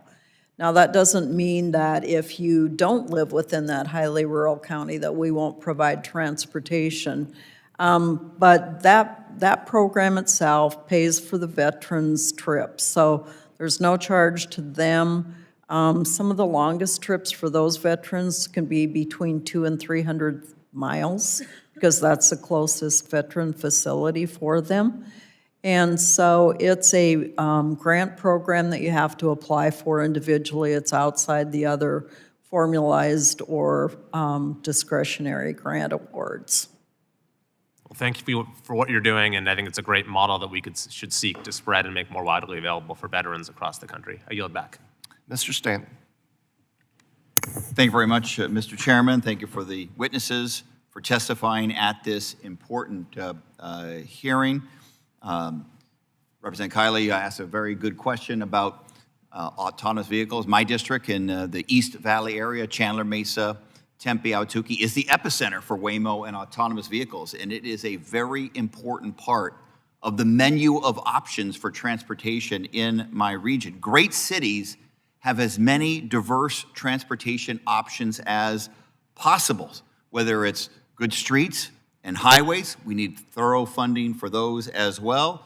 but also more support for buses, bus rapid transit, light rail. We've had huge success in my community in light rail. The streetcar system, autonomous vehicles, as Representative Kiley was talking about, microtransit, which is a great solution for the last mile issue in cities across this country. We also need more support for bikeability and walkability of communities as well. The full spectrum of transportation needs to be supported at the local and at the federal level. I'm the former mayor of Phoenix, and I know all too well how important it is for the federal government to be a strong partner to state and local governments so that we can offer as many transportation options to the people of our community as possible. And we need to view that not just in terms of ridership, although ridership is important. In my community, the economic development that's gone along where we have invested in light rail. And when I say we have invested, I mean the people of Phoenix we've put it on the ballot. We had the largest public transportation election investment and election supporting that post-recession across America, a 35-year, $32 billion plan, which was overwhelmingly supported by the people of Phoenix in the red parts of the city and the blue parts of the city. People want smart infrastructure, transportation infrastructure in investments. And I'm very proud of the work we did to invest in public transportation in the city of Phoenix. Phoenix Light Rail is a case study for how smart transportation investment is a catalyst for economic development. Employers have flocked to the areas along the light rail line. It has changed the built environment of our city in terms of the density of housing and development. So many people moving from North Scottsdale to other parts of the city and downsizing because they want to be near the action and energy along the light rail line. $17.5 billion of public and private invested along the 25 miles, existing miles of light rail. I say existing because we are growing in our light rail system. We've continued to build on that success here in Congress to increase federal investments in transportation, particularly through targeted federal investments like the capital investment grants that help local communities fund construction or expansion of larger transit projects. And I've been a broken record for the need to advocate for federal funding for the project, as well as increased resources for the CIG program. It's helped to finish construction on the northwest extension of light rail to Metro Center, which is an incredibly important expansion of the system in Phoenix, an $850 million development that incorporates and centers public transit from day one. And because of CIG, we're having an amazing moment in my community in just a few weeks here, in which we're going to open the South Central Light Rail expansion, opening 5 new miles of track in one of the most economically disadvantaged parts of the city in South Phoenix, the most diverse parts of our city as well, bringing new economic opportunities and job opportunities to its residents, recognized as a ladder of opportunity program. If you remember that old program in the Obama administration, using public transportation to help people improve their financial options in terms of growth in their job opportunities and educational opportunities because of that investment. Mr. Ford, as we prepare the next surface transportation reauthorization, we know the importance of the CIG program to our local communities. I've described how that has positively impacted my community that I led as mayor and now represent as Congress. Can you give other examples in your capacity representing APTA of how bolstering local investment in public transit betters local economies across the country? Thank you for the question. And Congressman, I think it's critical, the success that the CIG has had across the nation with a number of projects throughout our community. In Jacksonville, for example, we were able to build the First Coast Flyer bus rapid transit network, which is 58 miles of BRT, largest BRT in Southeast United States. And with that came along transit-oriented development, and literally the permits and building and residential that has been built along that corridor has been astronomical. One thing I would want to point out, as we look at continuing on federal funding, that we look at how can we streamline the CIG process so that we can speed up the process of getting these projects built in the ground. And so that is one of the platforms that APTA is pushing forward, which is zero zero-based examination of the CIG program and how can we move faster. An important part of the abundance agenda, and that's very important. One final quick point, that is, my friend Sharice Davis mentioned big public events. We hosted a very successful Super Bowl. We would not have been awarded the Super Bowl unless we had made those public transportation investments. Exactly. With that, Chairman, I yield back. Thank you. All right, the chair now recognizes myself. Thank you to our witnesses for your testimony here today. I think it's clear that while public transit is vital for those that have no other means of travel, we can't continue to throw money at transit services mindlessly and hope that they will magically become successful and self-sustaining. Even before COVID, ridership and revenue levels were decreasing. I think it's time we re-examine our approach to ensure that investments in transit are done in a manner that serves everyone, not just the legacy systems in major metropolitan areas. These issues were exacerbated under the Biden administration, which incorporated non-statutory equity and environmental justice criteria into FTA-issued notice of funding opportunities to advance their flawed political agendas. Considering this, Ms. Klein, I was hoping you could elaborate on how administrative burdens like these prevent smaller transit systems from being able to access federal funding opportunities and how Congress can make these funds more accessible. Well, again, I'm going to go back to reducing the regulatory burden because that's one of the biggest challenges that we face as a small system, as do many others. People have responsibilities in many other areas. But one of the things that we do are, many of our trips are 500 miles. They're not just across the street or to the grocery store. So having the ability to work within that time frame as well and the budgetary constraints there. So funding us, we operate on a shoestring, and I don't mean that lightly, but we don't compare it to the large cities. What we do isn't the same, but what we do is every bit as important to the individuals living in that 12,500 square mile area. It's important. All right, thank you. On the topic of fare evasion, a DC Metro report in '22 found that 1 out of 3 bus riders weren't paying fares. And it's not just happening in Washington, D.C. This is a common issue impacting major transit systems across the country. This, combined with the increase of violence on transit systems, discourages riders and puts the sustainability of these systems in jeopardy. Mr. Ford, given your background in the transportation industry, both here and abroad, what policies or technologies are best suited to address crime and fare evasion on public transit systems? As it relates to crime, we continue to feel that we're one of the safest modes in the country in terms of transportation overall. So if you're riding on public transit, you're avoiding an accident that may happen on one of our roadways in your automobile or in some other type of vehicle, which has about a 10-time greater rate in terms of safety and fatalities, things of that nature.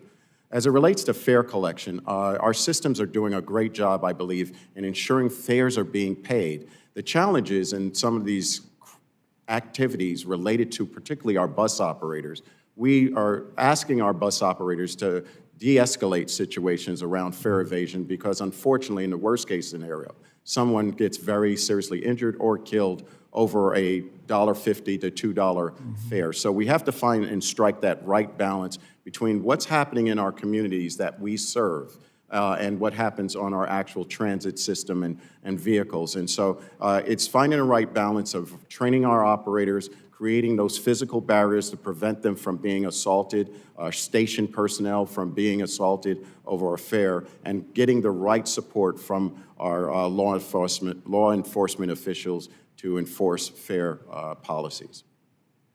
All right, thank you. With that, I yield back. The chair recognizes Ms. Gillen. Thank you, Chair. Thank you to all our witnesses. I'll start today with you, Mr. Ford. As you know, the American Public Transportation Association found, and you just mentioned this, that it can be 10 times safer per mile to use public transit than to travel by car. My district is on the South Shore of Long Island, and it has faced an alarming increase in fatal traffic collisions. According to a major investigation that was just conducted by our local newspaper, Newsday, More than 2,100 people have been killed and 16,000 have been severely injured over the past 10 years during traffic accidents on Long Island's highways. Every 7 minutes, on average, a serious traffic accident happens on Long Island. So this is a 5-alarm fire, and we must do more to address it. How can continued and increased investment in public transit systems help reduce traffic on our roads and increase safety for our constituents? Thank you very much for the question. Continued investment in public transportation allows us to build and maintain safe systems, reliable systems. One of the opportunities is, with continued federal funding, improving the quality of service that we provide so that we could provide frequent service and reliable service, and the systems that I think our constituents are looking for in terms of real-time passenger information and data so that they can plan their trip and their travels and leverage our systems, not to the degree of having your own personal automobile, but very close to that. And that attracts choice riders in addition to our dedicated ridership. And so we value federal funding and the support we've had over the years, but we need it to continue to go to take us to that next level and reduce the amount of congestion and traffic that you may be experiencing in your community. Thank you, thank you. And as you also shared in your testimony this morning, the Infrastructure Investment and Jobs Act provides $108.2 billion in funding for our public transit systems. And this is a direct investment back into our communities. Every $1 billion invested in public transit sustains $5 billion in long-term economic impact and 50,000 jobs. What would a freeze on this funding do to our transit systems and our communities, and what should Congress do to build on these investments in the next surface transportation reauthorization bill? Freezing or slowing down that funding would have a detrimental impact to our communities. The transit systems are the lifeblood. It's the backbone of connectivity in our communities. And quite often, whether you ride transit or not, you are supported by someone who is riding on public transportation. We also have shared a statistic related to that capital funding, that federal funding, that 77% of that funding actually goes to the private sector. And it goes to the private sector in communities that may not even have a public transit system, but they have a factory or a plant that is building brake shoes or brake pads, for that example, or seats for our buses and our trains. And so in many cases that, and I think it was in the written testimony, we have a graphic showing a rail car and a bus and the actual pipeline, supply chain that is built in the United States in states that may not have robust transit systems, but they have parts that are operating in a Miami, a New York, a New Jersey, or in a Jacksonville. Thank you, Mr. Ford. Mr. Regan, one of the most important responsibilities we have in Congress is upholding labor standards and protecting American workers' rights. Federal labor protections for our transit workers are vitally important in ensuring that federal infrastructure investments do not undermine local standards. Can you discuss how impactful these protections have been for hardworking TWU members and for our country's public transit systems? Yes, and thank you for the question.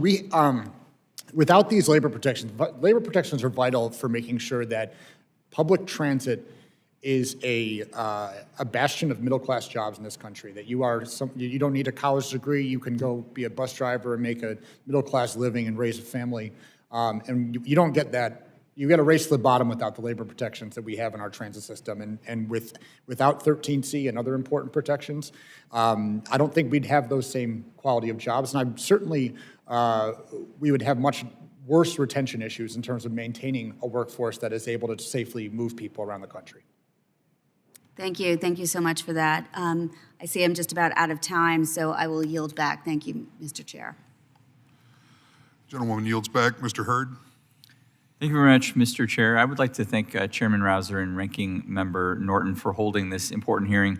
I represent Colorado's 3rd Congressional District, which is one of the larger districts in the country. It covers basically most of western and southern Colorado. Its geographic footprint is actually larger than the state of Pennsylvania, which if Mr. Bresnahan were here, I'd give him a hard time about that.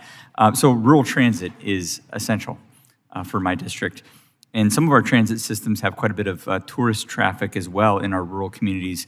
The Roaring Fork Transportation Authority, which is in the Aspen, Glenwood Springs region of my district, is the largest rural transit system in the United States. It has 4.8 million passenger trips each year on average, at least back in 2023. Those were the latest numbers. So, Ms. Klein, my question for you is, in your testimony, you mentioned leading an agency that is part of, quote, the other transit network serving rural communities. Can you talk specifically about some of the challenges that you face and your agency faces compared to your urban counterparts, and how Congress might be able to help address these in the surface reauthorization bill? Thank you for the question. I think that many of the smaller agencies, mine included, were subrecipients of state.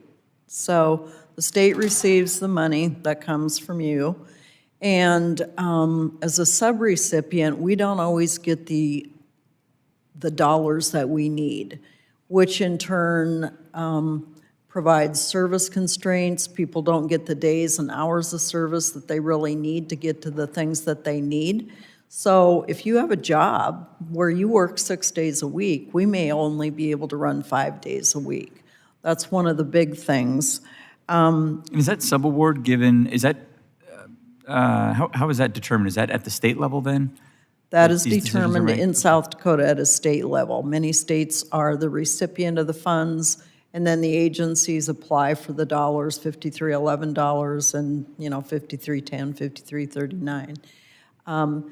We run out of money by the 9th or 10th money. We run out of federal money.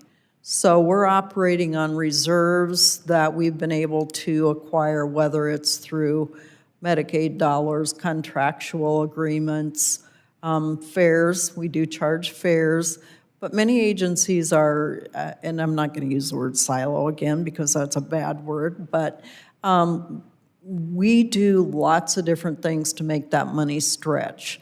The issue is, even though we got more money in bill, through that, we were able to get to a level to actually pay for the new vehicles coming in, increase staffing, wages, and benefits, which are still not where they should be. So financially, rural systems are really at a disadvantage, I believe. Are you able to plan? Is there a fluctuation in funding year over year, or are you able to plan? Is it consistent in what you see when it comes to that funding as dispersed by the state?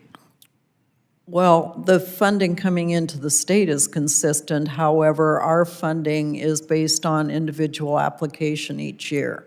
So we have what's called a report card, and depending on how you score on a report card has way more things than we're going to go into right now based on an individual agency. But And are there ways that you can think of that Congress could, with respect to service reauthorization and sending the money to the state, say of South Dakota, could condition or adjust those dollars to make sure that we're prioritizing the right projects for rural states like South Dakota?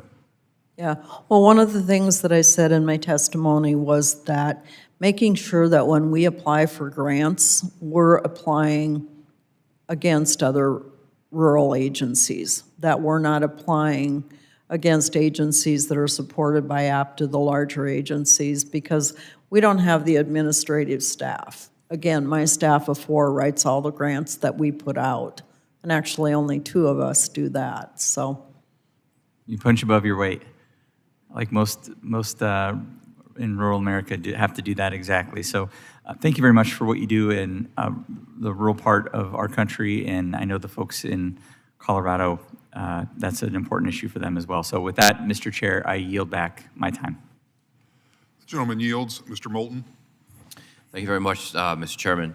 Mr. Feigenbaum, did I pronounce that correctly, sir? Okay. Yes, you did. Thank you. Mr. Feigenbaum, you argue that congestion pricing in New York City hasn't been effective, claiming that the plan is primarily designed to generate money instead of effectively managing traffic congestion. However, you say that London and Stockholm have, in contrast, implemented successful congestion pricing programs. So could you explain how New York should modify its congestion pricing program to be successful? Sure. So in my view, the problems with the New York City congestion pricing are twofold. The first is that instead of setting the tolls actually to relieve congestion and manage the roadways, they were setting an arbitrary limit to raise money for MTA. And I understand that MTA has needs, but if you're going to have a successful program, that's not really the way to do it. The other challenge that I see is that almost all of the money is going toward transit. And I think if you're tolling motorists, some of the money needs to go to roadways. And now in Manhattan, that's likely to be operational improvements or turn lanes. Obviously, adding new lanes is not a great idea.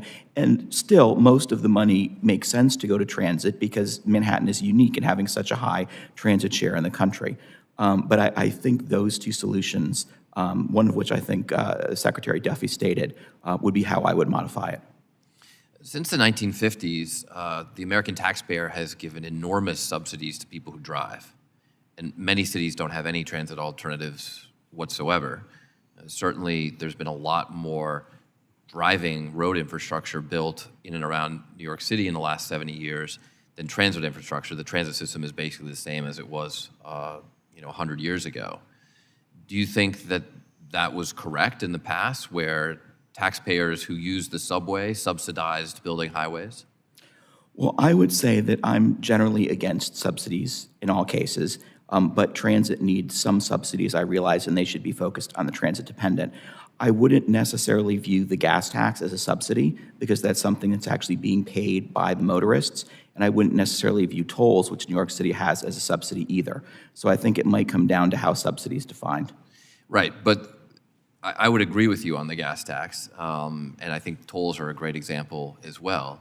But of course, every single year, we transfer billions of dollars from the general taxpayer fund to the highway trust fund because gas taxes and tolls do not cover the cost.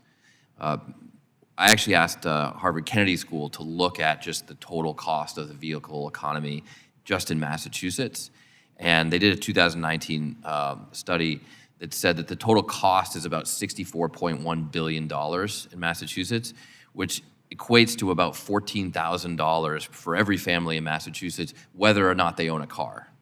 So every family is paying $14,000 just to subsidize driving. And yet, they don't get any, it's still more expensive to take a train into the center of Boston than it is to drive. Does that make sense? Does that help congestion? Yeah, well, I guess my recommendation is that we do need to look at new user pay revenue sources. And you're right that the general fund transfers are a problem and they're unfair, and I don't think they should continue. And there's been, different increased use of tolling, some type of mileage-based fee that have been looked at, floated. I don't think we're there, but we need to start getting, aggressive in terms of finding a solution, because obviously with the next reauthorization on the horizon, the revenue problems are a problem. The revenue problems are going to get worse with electric vehicles, which actually cause more damage to our highways because they're so heavy. How do you think that should be addressed? I think electric vehicles should be paying a fee. In many states, they pay anywhere from $200 to $300, some less in some places, and perhaps also looking at hybrids. Mileage fees over the long term would make that a little simpler because you wouldn't have separate revenue streams. But for right now, and as a priority for the next surface transportation bill, I absolutely think electric vehicles should be paying a fee to use roads. There are a lot of countries that look at transportation problems and do a business case analysis and try to determine, is it more efficient to solve this problem with roads or building rail or building some other type of system? In America, we pretty much just subsidize airports and roads. Is there some vast rail conspiracy that infects all of Asia and Europe, or there are actually cases where it just makes more economic sense to build rail as an alternative? Yeah, I think it has to do with where it makes more economic sense. I mean, we have an example in New York City, even though our costs are out of control. Part of my testimony I didn't mention was that the cost to build a kilometer of rail in New York is something like 10 times what it would be in other developed places. But it's also density. It's urban, it's employment, it's residential location. It's a number of factors that in most U.S. cities cause rail not to make the most sense. I would just point out that if you look around the globe where they're actually making these economic-based decisions, There are a lot of cities comparable in size to many other cities around the United States where rail makes sense. You could build brand new highways in Austin and inspire the kind of sprawly development that you have there, or you could build a rail system just like they did in New York City, and you might get more density. There are a lot of advantages to that as well. Thank you, Mr. Chairman. Mr. McDowell? Thank you, Chairman. Public transportation has received more federal funding since the beginning of the COVID-19 pandemic than at any point in American history. Emergency relief packages from 2020 to 2021 spent a cumulative $70 billion on the nation's public transportation systems, while the 2021 IIJA authorized a staggering $108 billion for transit programs. Put simply, the transit sector has received a massive infusion of taxpayer dollars over the past couple years. Despite this historic investment, ridership rates continue to decline and costs poured into operating and maintaining transit systems are infrequently recovered. As this committee considers the future of public transit funding, I believe that we must find ways to stop the bleeding. I thank the witnesses for testifying before the subcommittee today, and I look forward to discussing creative solutions to the current problems facing the public transit sector. Mr. Buterbaugh, in your testimony, you describe how contracted service worked to restore monthly ridership in Durham, North Carolina. In your opinion, how can public transit entities coordinate with the private sector to improve both services and safety in a way that is financially sustainable in the long term? And specifically, what do private sector partners and operators bring to the table that can help improve transit efficiencies? Yeah, thank you for the question. I think in the case of Durham, it's an interesting kind of use case, because in Durham, as we're carrying out kind of the vision for service for the agency, they come to us and kind of share what that vision looks like. And then we go to work in terms of finding more efficient ways for them to execute that. And many times it comes down to simply a question of resources. A lot of the agencies are resource strained. They bring in a private operator in to really help kind of reassess what's needed to move forward. And we help them to look for ways to run service more efficiently, to invest in safety programs that at the end of the day mean that we're running a more reliable and safe service. So these are all things that we do as we come to the table and kind of partner with our agency customers to better equip them to carry out what they see in the future. Specific to ridership, I think in Durham, the focus that they had there was trying to figure out how to serve the needs of an evolving community. So not just simply running services that has always been run in the past, but looking at who are the people in the community that are most dependent on public transit, who are those that they could maybe work with to coax away from their cars, and come up with innovative new programs and coverage models that help drive that ridership. And so I think that's really the key for agencies is really being in a position where they take that step back and take a look at the broader landscape of what the needs of the community are, and then figure out from a multimodal standpoint, how can they serve those needs better in the future? Gotcha, thank you. Ms. Klein, as discussed earlier, transit programs have received nearly $180 billion over the past few years. In the previous administration, the FTA tacked on gratuitous environmental justice criteria for many of the funding notices, which had nothing to do with the agency's mission of improving reliable transit service. Prioritizing green investments, in my opinion, does little to help with transit ridership levels or efficiency. In your opinion, how can Congress get the biggest bang for its buck when it comes to federal investments in transit infrastructure?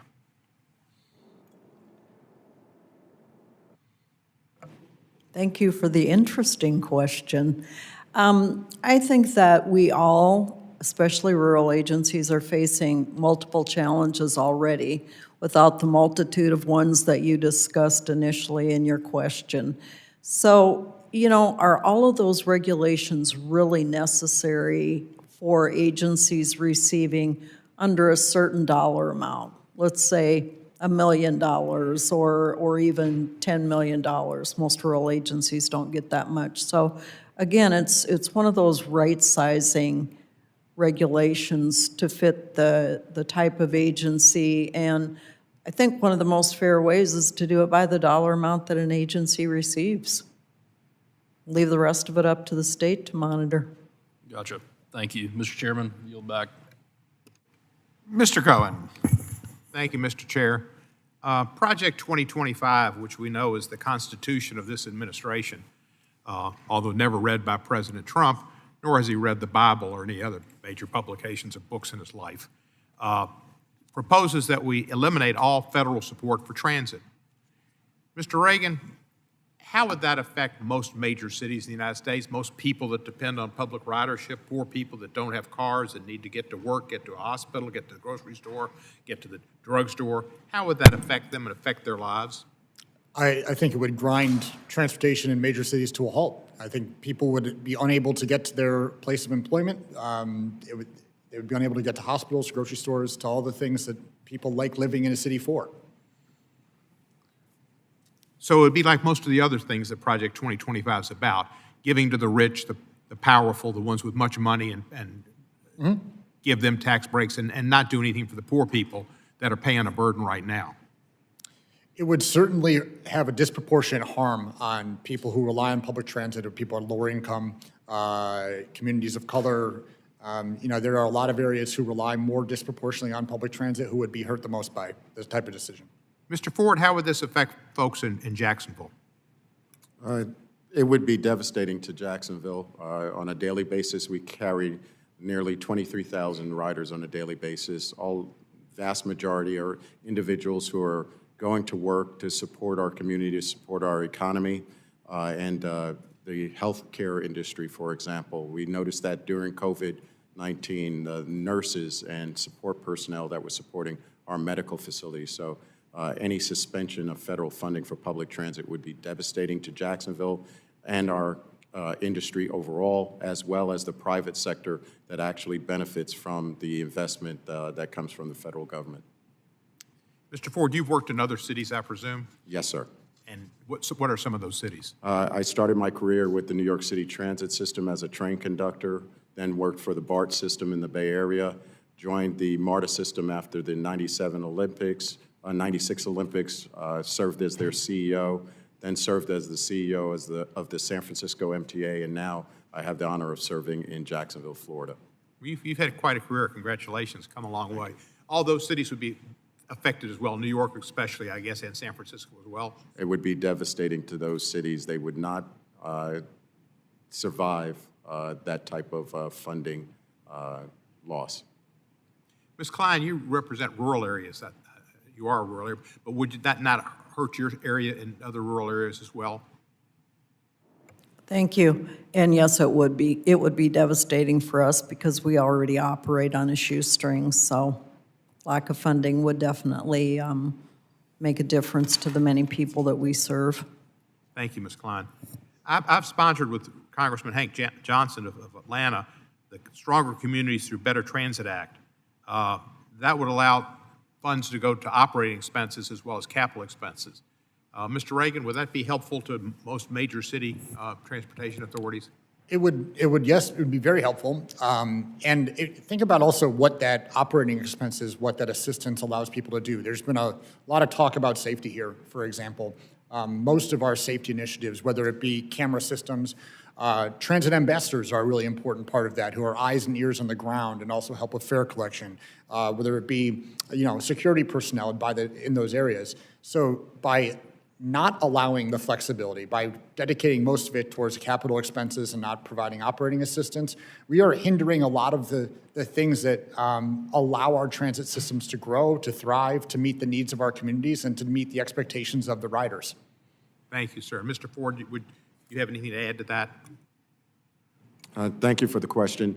I just want to reiterate the importance of federal funding, not just to move the people in our communities, but also the downstream impact it would have to the private sector, and particularly in communities that are supplying parts for our transit systems, our rolling stock, our infrastructure. While they may not have a major transit system in their community, they may have a major manufacturing facility that is supported and providing jobs to people in their community, leaders in their community. Thank you, sir. Mr. Feigenbaum, Reason Magazine and Reason Foundation prides himself on supporting the rule of law. How have you seen the rule of law being damaged and potentially destroyed by this administration?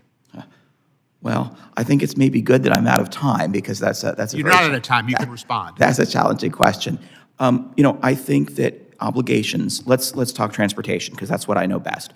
Obligations from a previous transportation bill. Now, let's talk rule of law. Well, I don't think anyone is above the Constitution or the rule of law. So all laws should be followed, all policies should be followed, period. Time has expired. Thank you, sir. Thank you. The gentleman yields. Mr. Taylor. Thank you, Chairman and Ranking Member Norton, for holding this hearing today, and thank you to our witnesses for their time and testimony and insight. I appreciate that very much. I represent a very rural area. Some of my constituents utilize public transportation to commute to work, doctor's appointments, school, or to visit family, but very few. I'm excited to work with the members of this committee to ensure our transit systems are safe and efficiently utilize federal funding. Essentially, we have the privilege in my district of paying for our public transport with our tax dollars. We just, by and large, don't get any of the benefit. So I do encourage Secretary Duffy to continue taking a close look at how these cities are funded and make sure that those dollars are being spent efficiently. And if the justification for the wealth transfer from rural America to urban America is that there are communities there that are underserved, I'd point out that 9 of the 20 poorest counties in Ohio are in my district and 4 of the top 5. And we need to get places too, of course. We like to see urban transit run more like a business. Certainly with the ridership, they see that it definitely could be improved upon, and we've heard some today about the lack of enforcement of rules because they know that the dollars are coming no matter what. Ms. Klein, I appreciate your hard work in the area of rural transportation and serving rural communities. Are there any rules and procedures under the Federal Transit Administration that affect rural areas disproportionately compared to urban areas, in your opinion? Well, I think one of the major ones is the operating expense. For the rurals, we pay 50% match for our operating fees, where many of the larger systems are only paying 20%. To right-size that and allow us to pay 20% operating instead of 50 would be a huge saving and would allow us to put additional services on the street. And you'll be happy to know that we've always run our system as a business. We're not a nonprofit, we're a business. And if we don't make the dollars, we can't support our system. And for 36 years, I've been an important part of a lot of people's lives, including my drivers and staff. I want to make sure those people have a livelihood to come to every day. Seems like in rural areas, if you can't make the numbers work, you don't get to do it. Right? The dollars are not coming from anywhere else. There's been a lot said about how public transport is 10 times safer than traveling in your private vehicle. Could someone explain to me that? Is that just injuries or fatalities from accidents, or are you suggesting that I'm 10 times less likely to be robbed, raped, or assaulted in my car than I am on a bus? Anybody want to?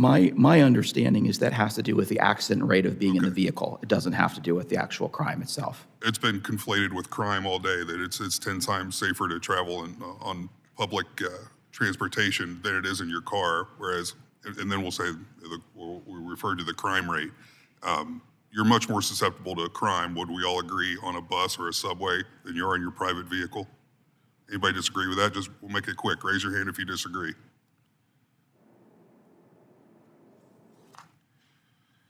American people are tired of federal funds being wasted. When Congress appropriates funds, they should be spent effectively and provide a good return on investment for taxpayers. Mr. Feigenbaum, what changes should Congress implement to improve transit operations? Well, I think the first change that I would say is allow or maybe require some of the funding for capital to go to operations. One of the challenges that we've had is in the last Surface Transportation Reauthorization Bill, there were 101 discretionary grant programs, which is basically taking money away from you and giving it to the executive to use as they see fit. Now, in theory, if that's used on a quantitative cost-benefit basis, that could be okay, but in my view, it wasn't. And so reducing that to one would be good. I'd also like to see metrics in terms of on-time performance, in terms of transit safety, in terms of ridership experience, in terms of making sure that the miles covered with the routes offered make sense. So I think actually building in some more metrics to the system is the way to go. Thank you all for being here today. Chairman, I yield back. The gentleman yields. Ms. Titus. Thank you. We've heard a lot about safety today and a lot about cost. I would like to talk about reliability because that relates to both of those other two things. I represent Las Vegas, and we are in the desert. We had a 120-degree record temperature last summer. Extreme heat is one of the challenges that face public transit reliability because you have frequent vehicle breakdowns because of the extreme harsh environmental conditions. Now, the agency in my district that deals with this, like RTC, Mr. Ford, we know some folks in common there. They've advocated for increasing the federal spare ratio from 20% to 30% of the bus fleet. If you do that, that would allow quicker deployment of replacement vehicles during summer months.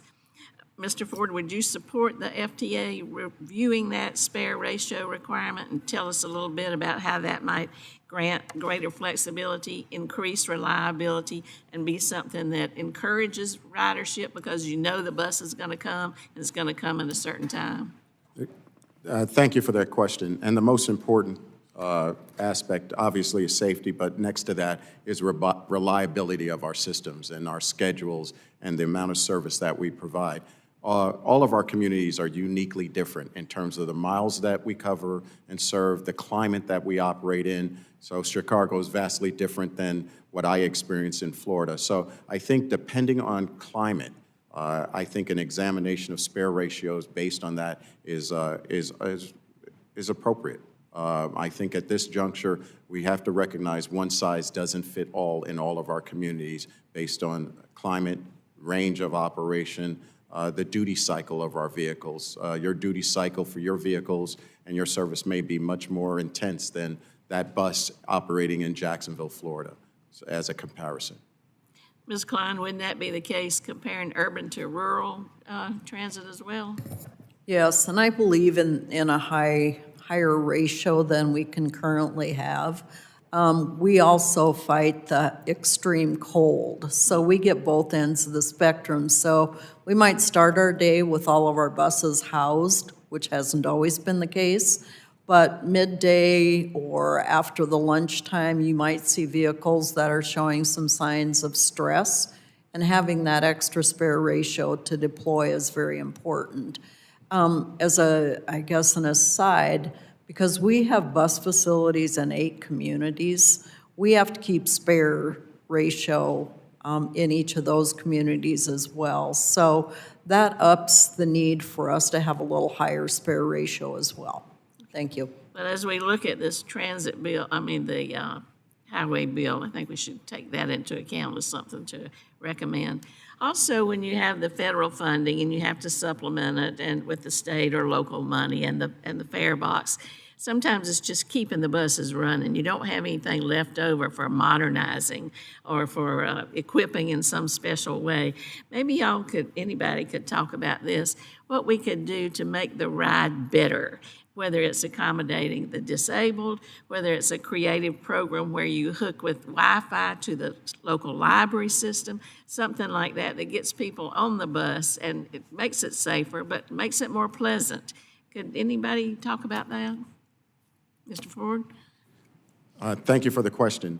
Our agencies across the country, recognizing the shortage of customers right after the pandemic, has been working very hard to what we call upgrade the customer experience. Everything from Wi-Fi on our buses, charging ports on our buses so people can charge their mobile device on our buses, upgrading the bus shelters and bus facilities or train stations where people are actually congregating, waiting for a bus. I know in my system alone, what we're doing is planting trees in and around the bus shelters to ensure that our passengers have a shaded area, along with all of the other benefits of real-time passenger information. So a person doesn't walk out to a bus stop and wonder when that next bus is arriving. They know wirelessly on their personal device, or they are able to look at a stanchion with some type of public information related to bus schedules. So great deal of work that is occurring to improve the customer experience inside the vehicle as well as off the vehicle in terms of passenger information. Our app is called the MyJTA app, and you can pay your fare. You could actually also see when your actual bus is arriving at your stop. Shade's very important in hot weather, and it's We're finding that. Also, just moving the bus stop back a few feet makes it much safer and much less likely to be hit by a car, and that's accommodating some needs. So Exactly. we need to look at the whole picture, I think, to increase that ridership. Yes, ma'am. All right, well, thank And I you. will follow up with you on some ideas that work Great. for us. Thank you, I'd appreciate that. I yield back. The gentle lady yields, and I'd now like to recognize myself. I want to use my brief remarks and questions to highlight the work done by transit workers. Moving millions of people each day is no small feat, nor is maintaining and repairing fleets of buses, trains, and ferries. During COVID, transit workers were truly essential workers, moving other essential workers like doctors, nurses, and those in the service industry to and from work. The CDC found that in California, bus and transit workers were 5.2 times more likely to contract COVID. An NYU survey found that 24% of New York City buses and subway workers contracted COVID in 2020. Post-COVID, there has been a surge in crime on transit systems. Transit workers have sadly become victims to criminals. Public transit employees receive 13C protections under the Urban Mass Transportation Act. This includes protection against worsening of positions in relation to employment, continuing of collective bargaining agreements, and paid training and retraining programs. My family company was a union shop, and I understand and appreciate the value of organized labor that could bring to an organization. My first question for Mr. Reagan, as transit workers have experienced and dealt with COVID and its aftermaths, funding insecurities, and an increased cost in contract services, how have 13C protections ensured that transit workers remained as essential partners to our nation's transit systems? Thank you for that question. Put simply, 13C makes sure that people can't use federal funds to undermine the existing workforce and their job qualities and their wages. It makes sure that we're maintaining a qualified level of worker and one where they're being fairly compensated to do that work. Is there anything specifically that you saw over time begin to erode out of those programs, one more so than another? Not necessarily. Obviously during COVID, everything was under strain. We still haven't recovered all the way back from ridership levels, but you're right. People, the bus drivers, the transit operators, the maintenance workers, they were in harm's way just by going to work. They didn't have the luxury that many of us did to work behind a computer screen. But what was really critical to all of that as well is for the first time with our aid programs to transportation systems, and this wasn't just transit, this was true with Amtrak and airlines as well, was we ensured that all that money went towards payroll and benefits of the workers so we can maintain service and reliability of these systems. And that was true, that was vitally true for the people who relied on those services during the pandemic, healthcare workers, grocery store workers, things like that. But it was more important because we knew it was going to end at some point. We were going to come out of it, and we needed a workforce there that was ready to be able to meet the needs when demand surged back. And I thought that was incredibly successful. I do think we need to go further, certainly on operating assistance flexibility, so how we can use federal funds more effectively to meet the needs. But certainly the labor protections tied to COVID funding and then on top of our existing 13C protections meant that our systems were able to rebound pretty quickly coming out of the pandemic. Thank you for that. Mr. Bonberg, are there particular services or transportation modes within transit systems where contracting with private partners can offer a significant benefit or operational efficiencies? Yeah, thank you for the question. Yeah, I think in general terms, when you bring a private contractor into the mix, they're looking at what the short and long range plans are for any given agency. what multimodal approach that they want to take, and they're figuring out how can we run it most efficiently, most effectively, not just from an operations standpoint, but from a safety perspective, from the perspective of training employees, making sure that they have a clear path for succession and career development. These are all the things that a private operator brings to the table. Are there any glaring efficiency changes that could be brought forward by Congress or ways that we can implement more efficient ways to deliver? Yeah, I mean, in my opening, you may remember that I talked a little bit about the contracting itself. So I think we, as NADA, we feel like there is an opportunity to encourage agencies to look at private contracting as an option that's more viable for them. Today, about 50% of agencies are contracting in some form or fashion. That could mean a small portion of the service. It could mean all of the service. We'd really like to see agencies be encouraged to look at the opportunity for our members to participate in RFPs for services that don't exist today. Thank you for that. I yield the remaining 12 seconds and to Ms. Poe. Thank you. Thank you, Mr. Chairman. Let me just begin with saying that with nearly 40,000 zero vehicles household in my district, the safety, reliability, and efficiency of accessible transportation is a core priority for my constituents. Our transit workers provide vital services to our communities and offer an increasingly safe mode of transportation. I look forward to working with my colleagues to find common sense solutions to address transportation safety, staffing, and reliability challenges, and to rebuild the public confidence in our system. With that being said, Mr. Regan and Mr. Feigenbaum, how do you say it? Feigenbaum. Okay, good. Thank you. As we look to improve passenger safety, what challenges do you face in using federal funding to support security measures like cameras or improved lighting? And what solutions would you propose to address the federal restrictions regarding funding transit operations?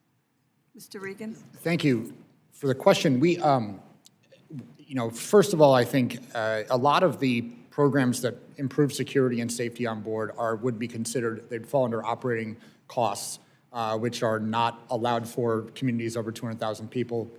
All of that federal funding has to go towards capital costs. So when you're talking about transit ambassadors, security cameras, better doors and entranceways, all of that is coming through operating assistance costs if we can change the federal law to make it available for those purposes. And I think that's a really important part. As I said earlier, there are going to be situations where a local transit agency needs capital assistance so they can buy new buses, upgrade their equipment, do that. There are also going to be situations where transit operators do not need new capital expenses. They need operating assistance so they can maintain routes or grow service. Or in this example of the World Cup, they have a big operational need coming right now, and they're going to need some assistance to be able to meet the flow of people. So how we structure these programs to make sure that agencies can apply for the type of funding they need is going to be an important part about how we move forward in transit in this country. Thank you for that. Let me just say, and then I definitely want to hear the gentleman's response to my question. I think that's vitally important, especially when my state of New Jersey, is indeed going to be one of those states that will be hosting the World Cup. So to having the ability to have those transportation operations in place and having the wherewithal to do that in a safe and reliable manner will be critically important, not only to my state, but throughout various other states in the country, but especially for within my district where the World Cup is actually going to take effect back in New Jersey. Thank you. Yeah, so I would say it comes down to, in some ways, how money is being spent. And I think it also goes to this capital cost, which is that one of the problems with building new systems in addition to the fact that that's obviously eating up revenue, is that it's kind of taking the focus away from the nuts and bolts. And the nuts and bolts, I mean, nothing is more vital than safety. You know, we say that in the roadways, that's true in transit. And so there's got to be, you know, a little bit more dedication, I think, of funding. I don't think that's something that there's much opposition to. I would also say we've been talked about cameras. There's been talked about barriers for the drivers. We've talked a little bit about higher fare gates on rail systems, which tends to deter people that are not doing there. And we've talked about a viable police system.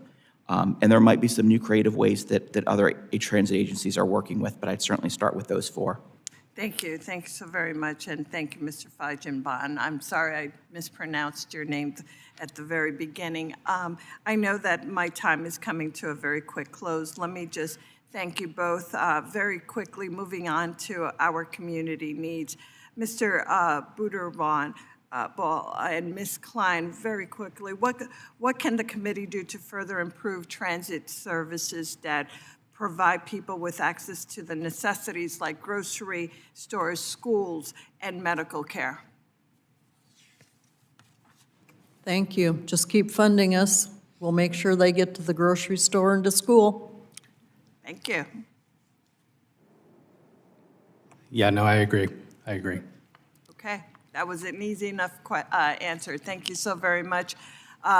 Thank you all to all the witnesses. I really appreciate the time and the information that you've all provided. I look forward to working together to support our transportation systems in this Congress. Thank you, Mr. Chairman. I yield back. Gentlelady yields. I recognize the gentleman from Utah. Thank you, Mr. Chair. Pro Tem Van Drew, appreciate your allowance and my opportunity to visit with these witnesses, and thank you for your testimony today. I appreciate your expertise and the ways you've responded to our questions. Just last week, I hosted a meeting between Utah state leadership and our federal delegation, and one thing was very clear. Utah consistently gets things done, and we do it faster, cheaper, and more efficiently than the federal government. I believe that applies to my witnesses at the table as well. During a recent visit to Utah, Secretary Duffy had the chance to see our transit system in action. He shared that Utah is doing it the right way. Utah's dynamic and growing transit system, including the front-runner commuter rail, has relied on support from programs like the Capital Investment Grant Program. These investments allow Utah to address current transit demands while laying the groundwork for long-term and sustainable growth. Utah is doing its part to make every federal dollar count. However, in order to help states do what they do best, the federal government needs to become a better partner, one that empowers local decision-making rather than creating unnecessary obstacles. That starts with rolling back outdated regulatory hurdles like the duplicative NEPA process that slow down progress and drive up costs.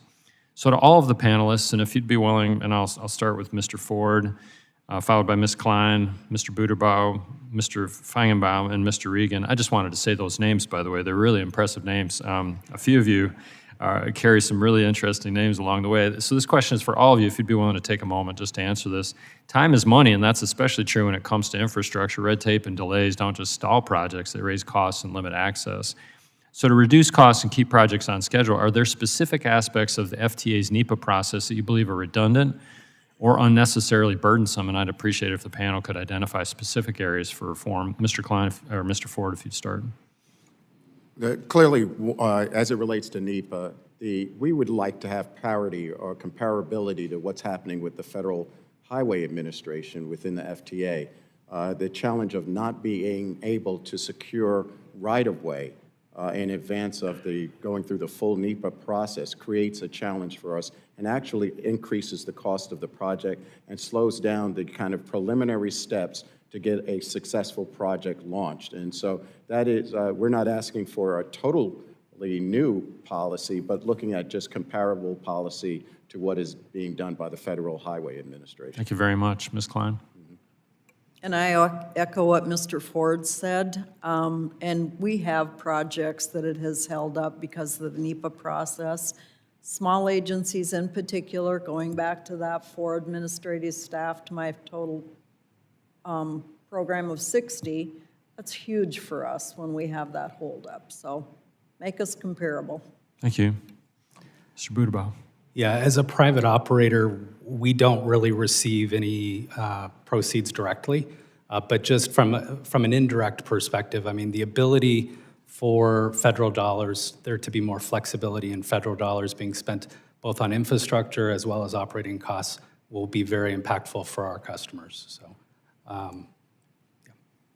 Thank you. Mr. Feigenbaum? Yeah, I would say NEPA is basically a part of streamlining of environmental reviews.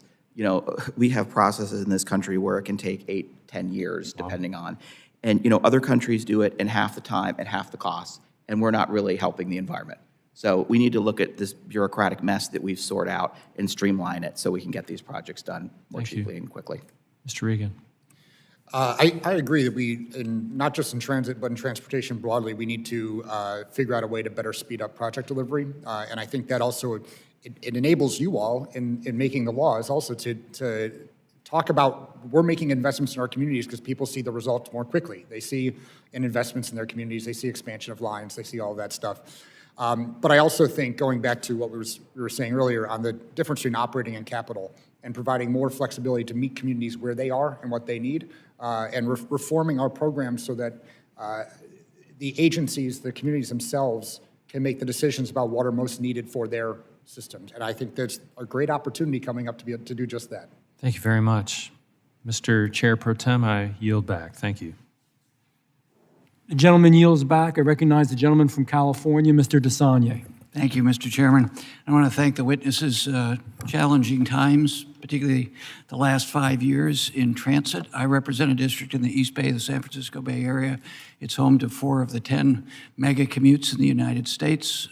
We still have a car culture, so trying to get people, our densities up, so the model's better in the suburbs where I represent, we've done on land use, but trying to get people consistently to use BART in particular and connect to the other agencies. But we have a lot of people who like remote work, and their employers do. So San Francisco's at about 50% vacancy with what's happening today in the tech industry in Silicon Valley as we build out the system there. I wanted to ask you, starting Mr. Ford and Mr. Reagan, maybe follow up. We've done all the right stuff. I think BART we've put the fare gates in, it's safer. They're not dealing with as much of the social problems, but they still are. But there's wonderful opportunity, at least in our area and similar to Boston and DC, where the employers in the workforce get good productivity from people staying home. Getting them in the office 3 days a week is a huge change for us, but it's a challenge for transit. So how do we adapt to that and sort of accept best practices between COVID, now the economy, and particularly demographics where the employers like Salesforce was one of our biggest employers. They are cutting office space, and have found with fairly robust oversight that they get value as employers with their workforce if they can stay home. And the difference in people's quality of life in 2-income households who are spending an hour and a half either on transit or driving is really significant. So how can we keep you going and get ridership up, but also take the benefit of getting people to be productive, but at least one of those 2 incomes to be able to stay home with their kids and still be of greater value, really, 2 days a week than they would be if they were commuting long times in San Francisco or Silicon Valley or Manhattan or 128 or downtown Boston or in your area? Well, thank you for the question. First, I would say that, yes, there has been a change in terms of the core ridership for public transportation. And so the backbone had been those home-to-work trips. At my own property, one of the things we have seen is a lot of discretionary trips, and trips that might not be as long but shorter within a community in terms of actual trips. And so that has led us to redesigning our route structure and also looking at microtransit as an alternative. I would also add, though, we are starting to see increases each year, year over year, and that ridership seems to be coming back as it relates to some of the return to work directives that are occurring by corporations where, yes, there's a work-life balance clearly with people being able to work from home, but there may be a loss of productivity by not having individuals in the office being able to collaborate and work together. So I think over the next few years, we're going to have to continue to examine these travel patterns that may not be work-related, but they may be recreation-related, or they may be other necessities around healthcare and things of that nature. So we'll still have to examine those patterns going forward. So, Mr. Reagan, how do we support your members who are hardworking in difficult circumstances, but the people who are commuting they're serving also are hardworking? Mm-hmm. They are, and I think it is important to evaluate, the commuting patterns or the travel patterns of each individual city, and I don't think any of them are going to be exactly the same. There needs to be flexibility within the federal aid programs to where agencies can apply for what they need to identify what their community needs are going forward. But I also think we can't abandon those core users who rely on that so critically to keep our cities and our communities moving. And that includes people who are transit dependent, whether you're in a city where it's just not plausible to own a car or you can't physically drive. And we also have people that rely on it for, for different types of jobs, whether you work in healthcare, whether you work in grocery stores. So we can't abandon the core users while also identifying where there are opportunities for growth. And just one last comment on the previous questions. If you can respond, Mr. Reagan, briefly. As BART has built out our long-term project to get BART to Silicon Valley with all the changes, the procurement process has been gamed, and it's way over budget. And maybe just a comment following your previous comments. Again, I think project delivery is something that we need to we need to figure out collectively in a way that's not going to sacrifice safety of the people actually doing the work and also not sacrifice environmental values. But there's certainly ways that we can do that better, and the labor movement is ready to be a partner in all of that as well. I know you are. I wanted to hear that. Thank you. I yield back. Gentleman yields back. I recognize the gentleman from Missouri, Mr. Burleson. Thank you. Over the past 5 years, the Federal Transit Administration has been provided with nearly $250 billion of federal taxpayer dollars. They received more federal funding since the pandemic than any point in our nation's history. However, despite that historic level, the 2025 report card recently published by the American Society of Civil Engineers gave our nation's public transit system a D letter grade, which I don't know about you, but I find that unacceptable. Mr. Ford, do you believe that the D letter grade accurately reflects the state of our transit infrastructure? We believe that the backlog, which is approaching $100 billion in terms of backlog in federal funding for public transportation, has led to a less than stellar grade as it relates to our infrastructure. We are not happy with that rating, and that is why we are aggressively imploring that there's additional funding, federal funding, that goes towards reinvestment in our transit systems, some of which that are aged and need rehabilitation and get to a state of good repair. So you're saying despite record levels of funding, there's still a huge backlog? Yes, sir. There is still a huge backlog in spite of the record levels of funding for public transportation. We had the Biden infrastructure law, which provided the transit industry about $108 billion in funding alone. Where did that money go? That money went to new transit systems, rehabilitation of rolling stock and infrastructure, track programs, as well as facility upgrades, but clearly it was not enough. And one point I'd like to reiterate is the 77% of that actual funding goes to the private sector. So it goes towards projects, it goes towards rolling stock, as well as infrastructure projects to maintain and expand our transit network. Thank you, Mr. Ford. Ms. Klein, in your testimony, you highlight that one way that this committee can assist smaller rural transit systems in upcoming surface reauthorization is by broadly right-sizing the regulatory burdens, citing that much of the regulatory and data collection efforts promulgated by the federal government are designed for the nation's largest transit operators, not the small rural operators. Could you expand on what you mean by broadly right-sizing those regulatory burdens? Thank you for the question.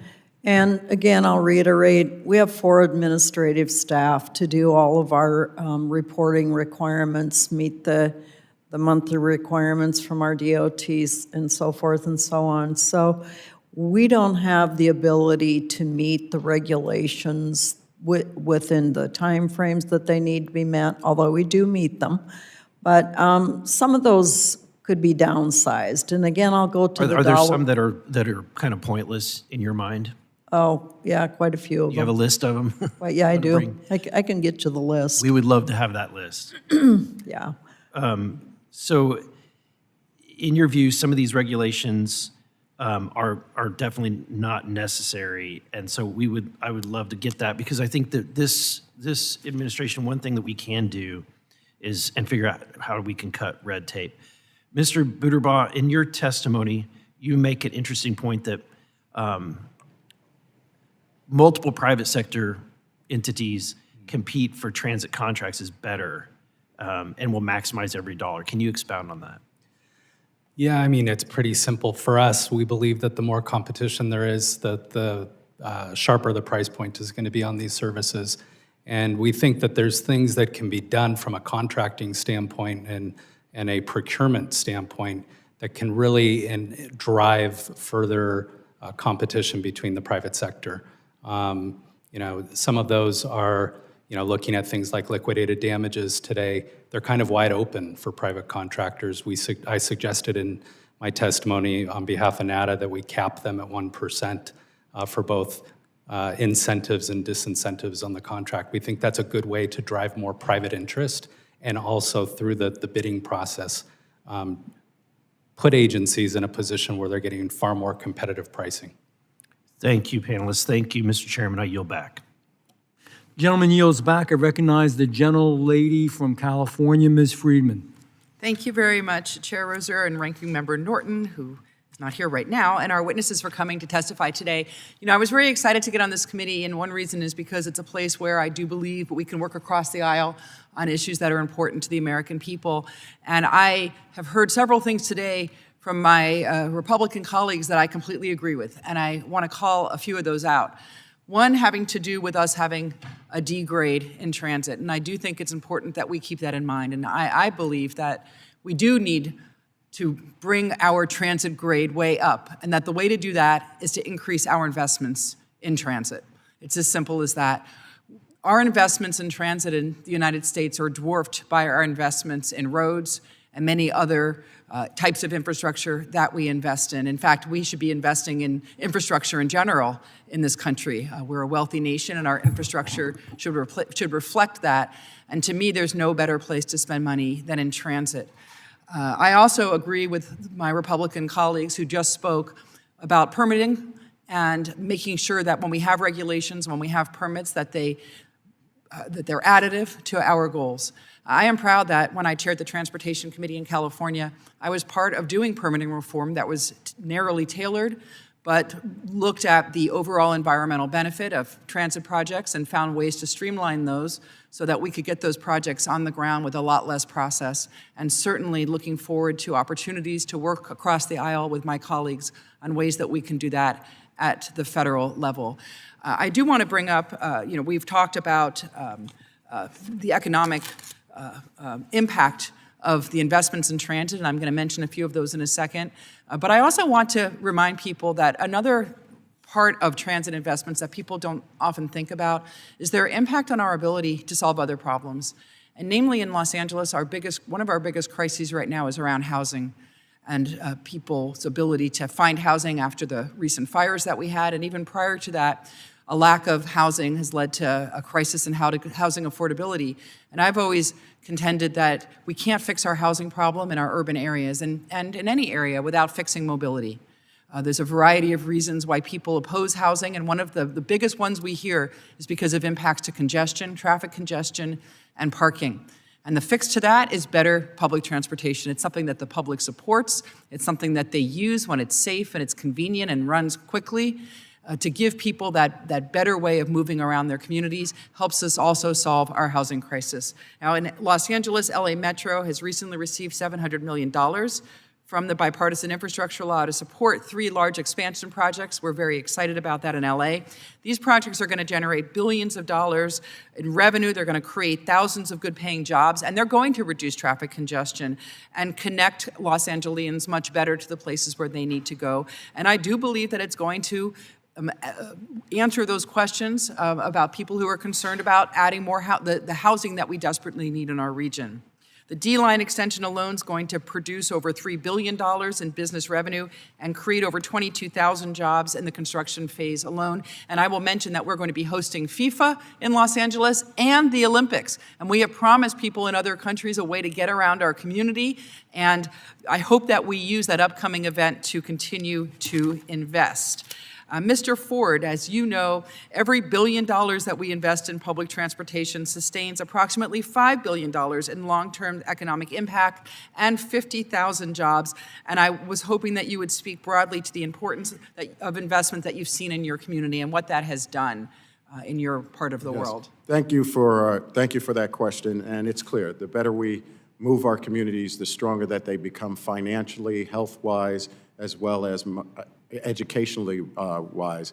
And representing APTA today is a great honor to just reiterate that story of public transportation and the ability it has to improve the quality of lives in our community, not just by moving people. And that's why that statistic is so telling, in that there are communities that do not have public transportation that depend on our operations, depend on our investment, our contracts, our purchases of rolling stock to sustain their communities, either through a manufacturing plant or some other activity that supports our large transit systems or transit systems across the country. So thank you for reiterating that fact that a dollar spent in public transportation yields $5 in economic impact, and literally 77% of the federal funding we receive goes to the private sector to build these projects and maintain our systems. Thank you. My time is up, and I yield back. Gentlelady yields back, and I yield 5 minutes to myself. You know, funding alone is not going to fix a broken transportation system. Money's important. We all know it. It's real important. But besides the money, there are other issues.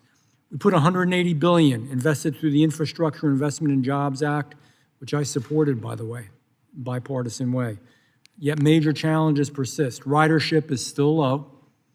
Fare revenues haven't recovered completely. Crime in some cases is up, and agencies continue to fall short of delivering results that justify completely this level of support. Meanwhile, the flow of federal funds is too slow. The feds are at fault too. The process too confusing, and oversight sometimes is too weak. That's why the upcoming reauthorization must focus on smarter investments, faster delivery, stronger oversight, and real accountability. We got to do things differently. You know, I have a friend of mine who's from the South in a rural area, and he has a saying, get her done. Get her done. Did you ever hear that? Let's get this done. Let's see if we can get this done. Everybody supports, I really do believe the vast majority of members of Congress and the public support public transportation, as was said by a number of my colleagues. If it's clean, if it's safe, if it's quick, if it's responsive. Local agencies are stuck navigating vague guidance, red tape, shifting timelines that causes delay and it increases costs. It leaves communities waiting and waiting and waiting. We're behind schedule on many projects. Mr. Feigenbaum, thank you first of all for being here today. How can the FTA improve clarity and consistency so that the funds are delivered faster, that the projects are done on schedule, on time, and on budget? Sure. So thank you for the question. I think the first thing is to set up a detailed timeline of the amount of time, maximum times it would take for a project to be delivered or for a project to go through review and the funds to be expended. Right now, there really isn't such a timeline, and I think that would be helpful. Two, I think there needs to be some clear guidance as to exactly what information agencies want.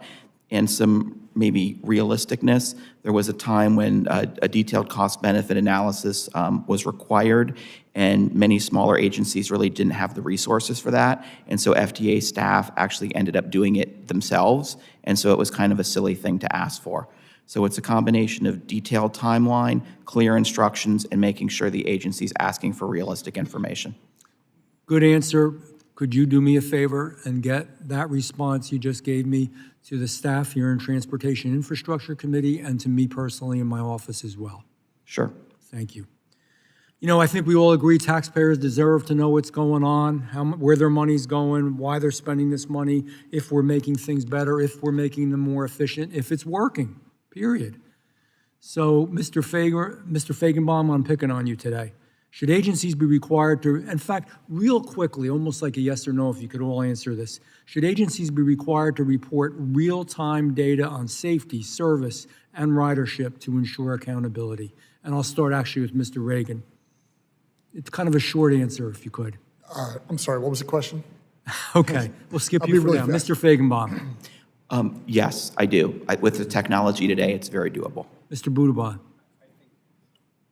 I think it would be great. It would require a lot of infrastructure investment to do it. Ms. Klein. I agree with the gentleman. So you're saying, great idea, it's going to cost a lot of bucks. Mr. Ford. The answer is yes, and right now, APTA reports that type of data, particularly ridership data, every week. So Mr. Reagan was to report real-time data on safety, service, and ridership. 100%, yeah. Okay, thank you. Funding flexibility has its place, and it's good, and we're all about that, I think, bipartisan, but it shouldn't come at the expense of oversight. Would you support Congress placing clearer limits on the use of federal transit funds to prevent waste and mismanagement before it happens? Again, we only have a few seconds, so real quick. Yes. Yes. Yes. Yes. Yes. And that wouldn't cost a ton of money. I think that's something that's really doable. So I think these are things maybe as a committee we should look at. I appreciate any input my office would. I know the good, great staff here, we in Transportation Infrastructure would, and maybe we can actually do something. I know that's weird for Congress, but maybe we actually could, being a little sarcastic. Thank you so much for your time, and I yield back. Mr. Carbajal? Thank you, Mr. Chair. I know you saved the best for last, but just when I said that, somebody else came in. So almost the best for last. Mr. Ford, in my district, the Santa Barbara Metropolitan Transit District, had previously received federal dollars through the STIC program. However, due to population growth, it disqualified MTD from the STIC funds. This has translated to roughly a $3 million loss annually. Can you discuss how Congress can work to ensure that high-performing community public transit providers like MTD that serve medium-sized urbanized areas are able to compete for federal dollars in order to continue offering quality and affordable transportation services to the public? Thank you. Thank you for the question. Can you hear me? Yeah, okay. Thank you for the question. I think when we talk about the mid-sized systems, we have a unique environment to operate within. And it is a challenge to continue to compete, similar to the rural systems, with our larger brothers and sisters in the larger systems. I'd be well open to specifically working with you and your office to identify what has been the success of the JTA and what were some of those strategies that we used. I think I'd need more time to get back to you on that specific answer. Thank you. Look forward to working with you. Mr. Ford, there are 61 transit projects at various stages of development in the pipeline for capital investment grant funding.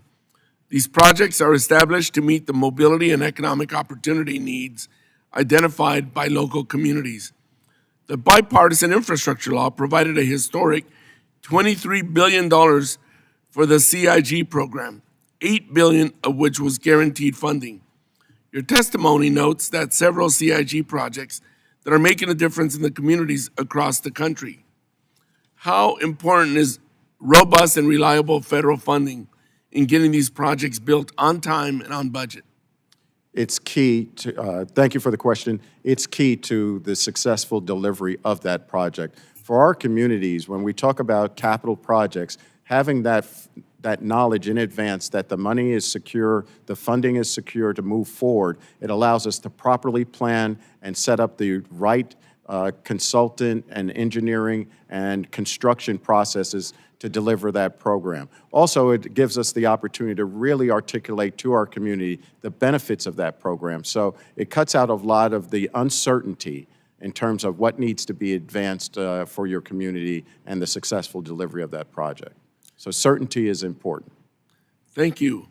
Mr. Regan, according to the American Public Transportation Association, every $1 invested in transit generates 5 in economic return. The bipartisan infrastructure law was really a jobs bill. However, recent actions by the U.S. Department of Transportation to delay, meddle, and cancel transit funding threatens the livelihoods of workers directly and indirectly connected to this industry. Can you discuss the impacts of unpredictable and punitive actions by several administration executive orders have had on the workforce? Yes, thank you for the question. One thing that I found to be a little frustrating during this hearing is hearing people say, well, in the last 5 years. Is your microphone on? It is, yeah. Oh, there we go. But in the last 5 years, we've had record amount of money for public transit, and how come it's not better? We're still at a D grade for the Society of Civil Engineers. When you have chronically underfunded a sector of our country like public transit for decades, it's not going to bounce back like that. Mr. Larson said that in the beginning. But as we are finally funding these programs at a level that I think should be our normal level, should be our baseline. In fact, we should be growing off of it. And now we're going to be meddling with the project delivery at this stage of a 5-year bill. It's only going to hurt jobs. It's going to delay projects. And it's going to make it harder for you all, for Congress, to go back and say, look at what the accomplishments we had the last time we made real investments in these programs, and we need to build upon it. But if we're not seeing real results, and if they're delaying projects, and cutting jobs, that makes the selling job a little bit harder in terms of two constituents. If we're going to be going back and saying we need to reinvest this on a much bigger level and continue to invest in our communities, these types of actions are only going to hurt that momentum that we are already seeing right now. Thank you. Mr. Chair, I'm out of time. I yield back. Thank you, and we did save the absolute best for last. I just want you to know. Thank you for noting that. You're out of order. Just kidding, brother. I have a question for Mr. Regan. Mr. Regan, have instances of crime on public transit increased over the past decade? Yes, certainly on operators, yes, on the people I represent. Do we have any data to indicate why that is? I don't know exactly why. I mean, it's hard to legislate the human, condition, Yeah. but. Tell me about it. This is for all the witnesses. Are traditional security measures like security cameras and police presence sufficient to deter crime on public transit? Mr. Ford?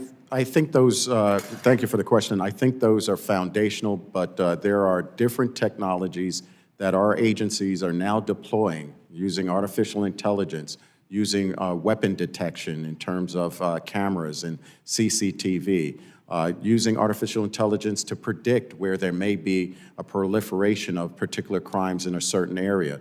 That way you can target your actual police and enforcement resources. De-escalation training for our operators so they recognize someone who's having a mental issue and how to de-escalate that situation. So a lot of different tools are needed to be deployed, and our agencies are doing that. Any of the others? Yeah, I would just add that one of the things that we've noticed in our operations is that there's a direct link to places where you're running fare-free. There seems to be more assaults in locations. Running what? Fare-free. Fare-free, yeah. okay. But I do agree with Mr. Ford. There's a variety of things that we're trying to keep our operators safe, but it is a problem. Yeah, they're a big part of the solution. that in some agencies haven't been ramped up quickly enough, in my opinion. I would also say that higher fare gates are a big part of the solution, and more protections in buses for drivers. Well, let me ask you, I worry about the poor folks, at least amongst us, so to speak, that can't afford that. How do you segregate that community between the folks that are just on a bad run of luck and the dirt bags? Yeah, well, I think the poor folks are actually who we should be focusing on in transit. And I think it comes down to, in some cases, there might be a rationale for a discounted fare, but there's still something that folks are paying on the system. And it's not, it's not cheap, but it's not that expensive to give drivers protection. Spending your money there as opposed to operating routes that don't have enough riders or building new capital systems, which can be tremendously expensive, is the right place to focus resources, federal, state, and local.